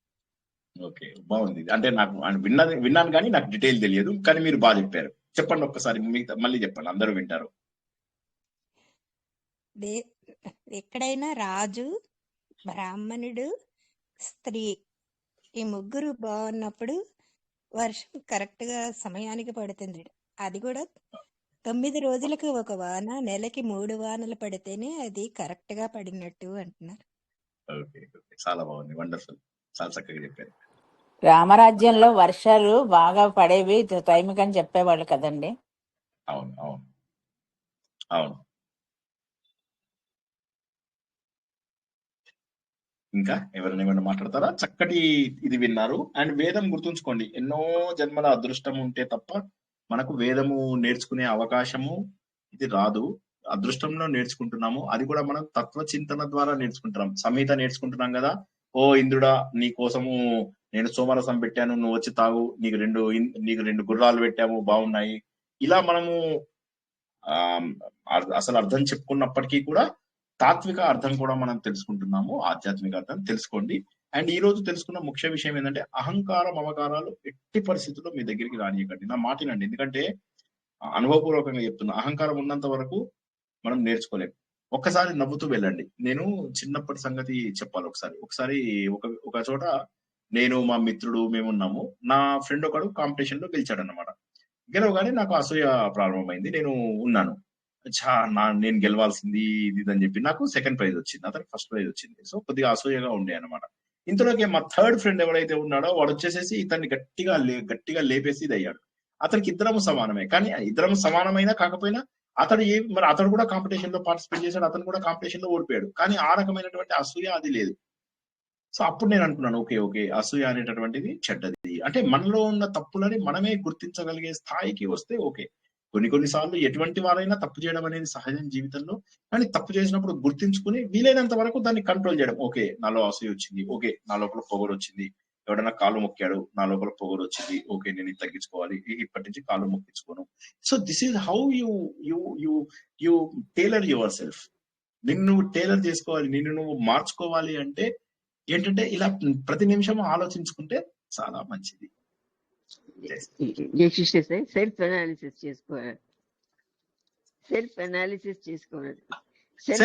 చేసుకోవాలి. ఎస్, అబ్సల్యూట్లీ సెల్ఫ్ అనాలిసిస్ తప్పక కావాలి. అప్పుడు ఏమవుతుందంటే అహంకారం మమకారాలు చాలా ఫాస్ట్ గా వెళ్ళిపోతాయి తెలుసా. మమకారం కూడా ఎట్లా పోతుంది, నిన్న మనం తెలుసుకున్నాం. శంకరాచార్య ఎందుకు సార్ అంత క్రూయల్ గా చెప్పాడు, భార్య కూడా నీ శవాన్ని ముట్టుకోదు అని చెప్పాడు అంటే ఆయన ఎక్స్ట్రీమ్ కేసు చెప్పాడు. అందరు అలా ఉంటారని కాదు కదా, అక్కడ ముట్టుకోకుండా ఎలా ఉంటారు శవాన్ని. ఆయన చెప్తాడు, నీ భార్యను చూసి భార్య భయపడి, నీ శవాన్ని చూసి భార్య అలా ఏముండదు. కాకపోతే అది ఏంటంటే అలా కొద్దిగా హైయెస్ట్ లెవెల్లో చెప్తే అయినా మనం కొద్దిగా ఆలోచిస్తాం ఉద్దేశము. అలాగా అది మమకారం పోగొట్టడానికి ఒక పద్ధతి. అదే విధంగా వైరాగ్యం రావడానికి పద్ధతి ఏంటి, నువ్వేమనుకున్నావు, కామం అంటే ఏమనుకున్నావు, ఇది అనుకుంటున్నావు, కానీ కాదు, అదంతా కూడా ఒక మాంసపు ముద్ద. ఒక అందులోపల కొవ్వు, రక్త మాంసాలు, చీము, నెత్తురు, అందులోపల దుర్గంధాలు ఇవన్నీ కూడా ఉన్నటువంటిది అన్నప్పుడు ఏమవుతుంది, కోరిక తగ్గిపోతుంది. ఇదే విషయాన్ని మన భర్తృహరి కూడా చెప్పారు. భర్తృహరి శృంగార శతకంలో ఏమో చక్కగా వర్ణన చేశాడు. మళ్ళీ వైరాగ్య శతకం వచ్చేసరికి ఏంటంటే వాడు ఏమంటాడు, ఈ ముఖం అనేటటువంటిది ఏదైతే ఉందో ఇందులో ఎన్ని రకాల మలినాలు ఉన్నాయో అన్ని మలినాలను వర్ణించి కామాన్ని తగ్గించడానికి ప్రయత్నం చేస్తాడు. సో కాబట్టి they are extremes, no doubt they are extremes. But అది మనం అర్థం చేసుకోవడానికి మనం ఆ మార్గంలో వెళ్ళేవాడు దాన్ని చెడుగా, ఇప్పుడు ఎలాగా నాకు ద్రాక్ష అందలేదు పుల్లన అనుకుని వెళ్ళిపోతే బెటర్. అలా మన మార్గంలో రావడం కోసమని చెప్పడం జరిగింది అనమాట. కొన్ని ఎక్స్ట్రీమ్స్ లో చెప్పడానికి అది కారణం. మమకారం తగ్గించుకోవడానికి ముఖ్య కారణం అంతే. మమకారంకి ముఖ్య కారణం ఏంటంటే నేను లేకపోయినా ప్రపంచం మామూలుగానే నడుస్తుంది, నేను లేకపోయినా కూడా ఏ ఇబ్బంది జరగదు అని చెప్పేసి మనము మెల్లమెల్లగా అలవాటు చేసుకుంటే చాలా సులభంగా ఉంటుంది. అలవాటు కాకపోతే కష్టం, కానీ అలవాటైతే అసలు ఏం కష్టం అని మీరు ఎక్కువ ఆనందంగా ఉంటారు. As a matter of fact మీరు మామూలు కంటే కూడా ఇలా అలవాటు చేసుకుంటే ఎక్కువ ఆనందంగా ఉంటారు. Believe me. ఎప్పుడైతే మమకారం తగ్గిపోతుందో అప్పుడు మీకు ఆనందం కూడా ఎక్కువ అవుతుంది. జై శ్రీకృష్ణ. పూర్తిగా పోగొట్టుకోవడం కష్టం. అసూయ అనేది చాలా చెడ్డది సార్. నిజంగా అసూయ ప్రతి ఒక్కరికి ఉంటది. అసూయ అనేది ఎప్పుడు వస్తుంది అంటే అహం అని ఉన్నప్పుడే అసూయ వస్తుంది సార్. లేకపోతే అసూయ అనేది ఎక్కడ ఉంటది? అహం అని లేనప్పుడే కదా, నేను అనుకున్నప్పుడే అసూయ అనేది వస్తుంది. ఇప్పుడు మొన్న గుకేష్ 19 ఏళ్ళోడు అండ్ కాల్తనేమో 35 ఏళ్ళ వాడు. ఓకే, ఈ గుకేష్ గెలవగానే ఇట్లా కొట్టేసి వెళ్ళిపోయాడు, ఆ టేబుల్ ని కొట్టేసి వెళ్ళిపోయాడు. వెళ్ళిపోతే గుకేష్ చిన్నపిల్లాడే కదా, మరి వరల్డ్ లో #1 చెస్ ఛాంపియన్ ఓడగొట్టాడు మనవాడు గుకేష్. ఓడగొట్టి అతను ఏమన్నాడు, అతను అలా కొట్టింది ఎందుకు అని చెప్పి ఇతను ఇంటర్వ్యూ చేస్తే ఇతను ఏమి నెగిటివ్ గా మాట్లాడలే, కొద్దిగా నేను కూడా అలాగే చేసి ఉండేవాడిని అని చెప్పి తప్పించుకున్నాడు. సో నేనేమంటానంటే, సో వీలైనంత వరకు మనము ఒబీడియంట్ గా ఉండడానికి ప్రయత్నం చేస్తూ ఉండాలి, తర్వాత ఒబీడియంట్ గా అయిపోతాం. ఇప్పుడు కొన్నిసార్లు ఇది చెప్తుంటారు, ధైర్యం లేని వాడు ఏం చేయాలి అండి అని. దానికి మేము కౌన్సిలింగ్ చేసేటప్పుడు సాఫ్ట్వేర్ లోపల కొన్ని లైఫ్ క్లాసెస్ తీసుకున్నప్పుడు, మేనేజ్మెంట్ క్లాసెస్ తీసుకున్నప్పుడు మేము ఏమంటామంటే, నీకు ధైర్యం లేదనుకో, ధైర్యం ఉన్నట్టుగా పోజు పెట్టు. దాన్ని ఫేకింగ్ అంటారు. అలా ఫేక్ కనుక చేసినట్లయితే కొన్నాళ్ల పాటు నీకు నిజంగా అలవాటు అయిపోతుంది. కొన్నాళ్ళకు ధైర్యంగా ఉంటాం.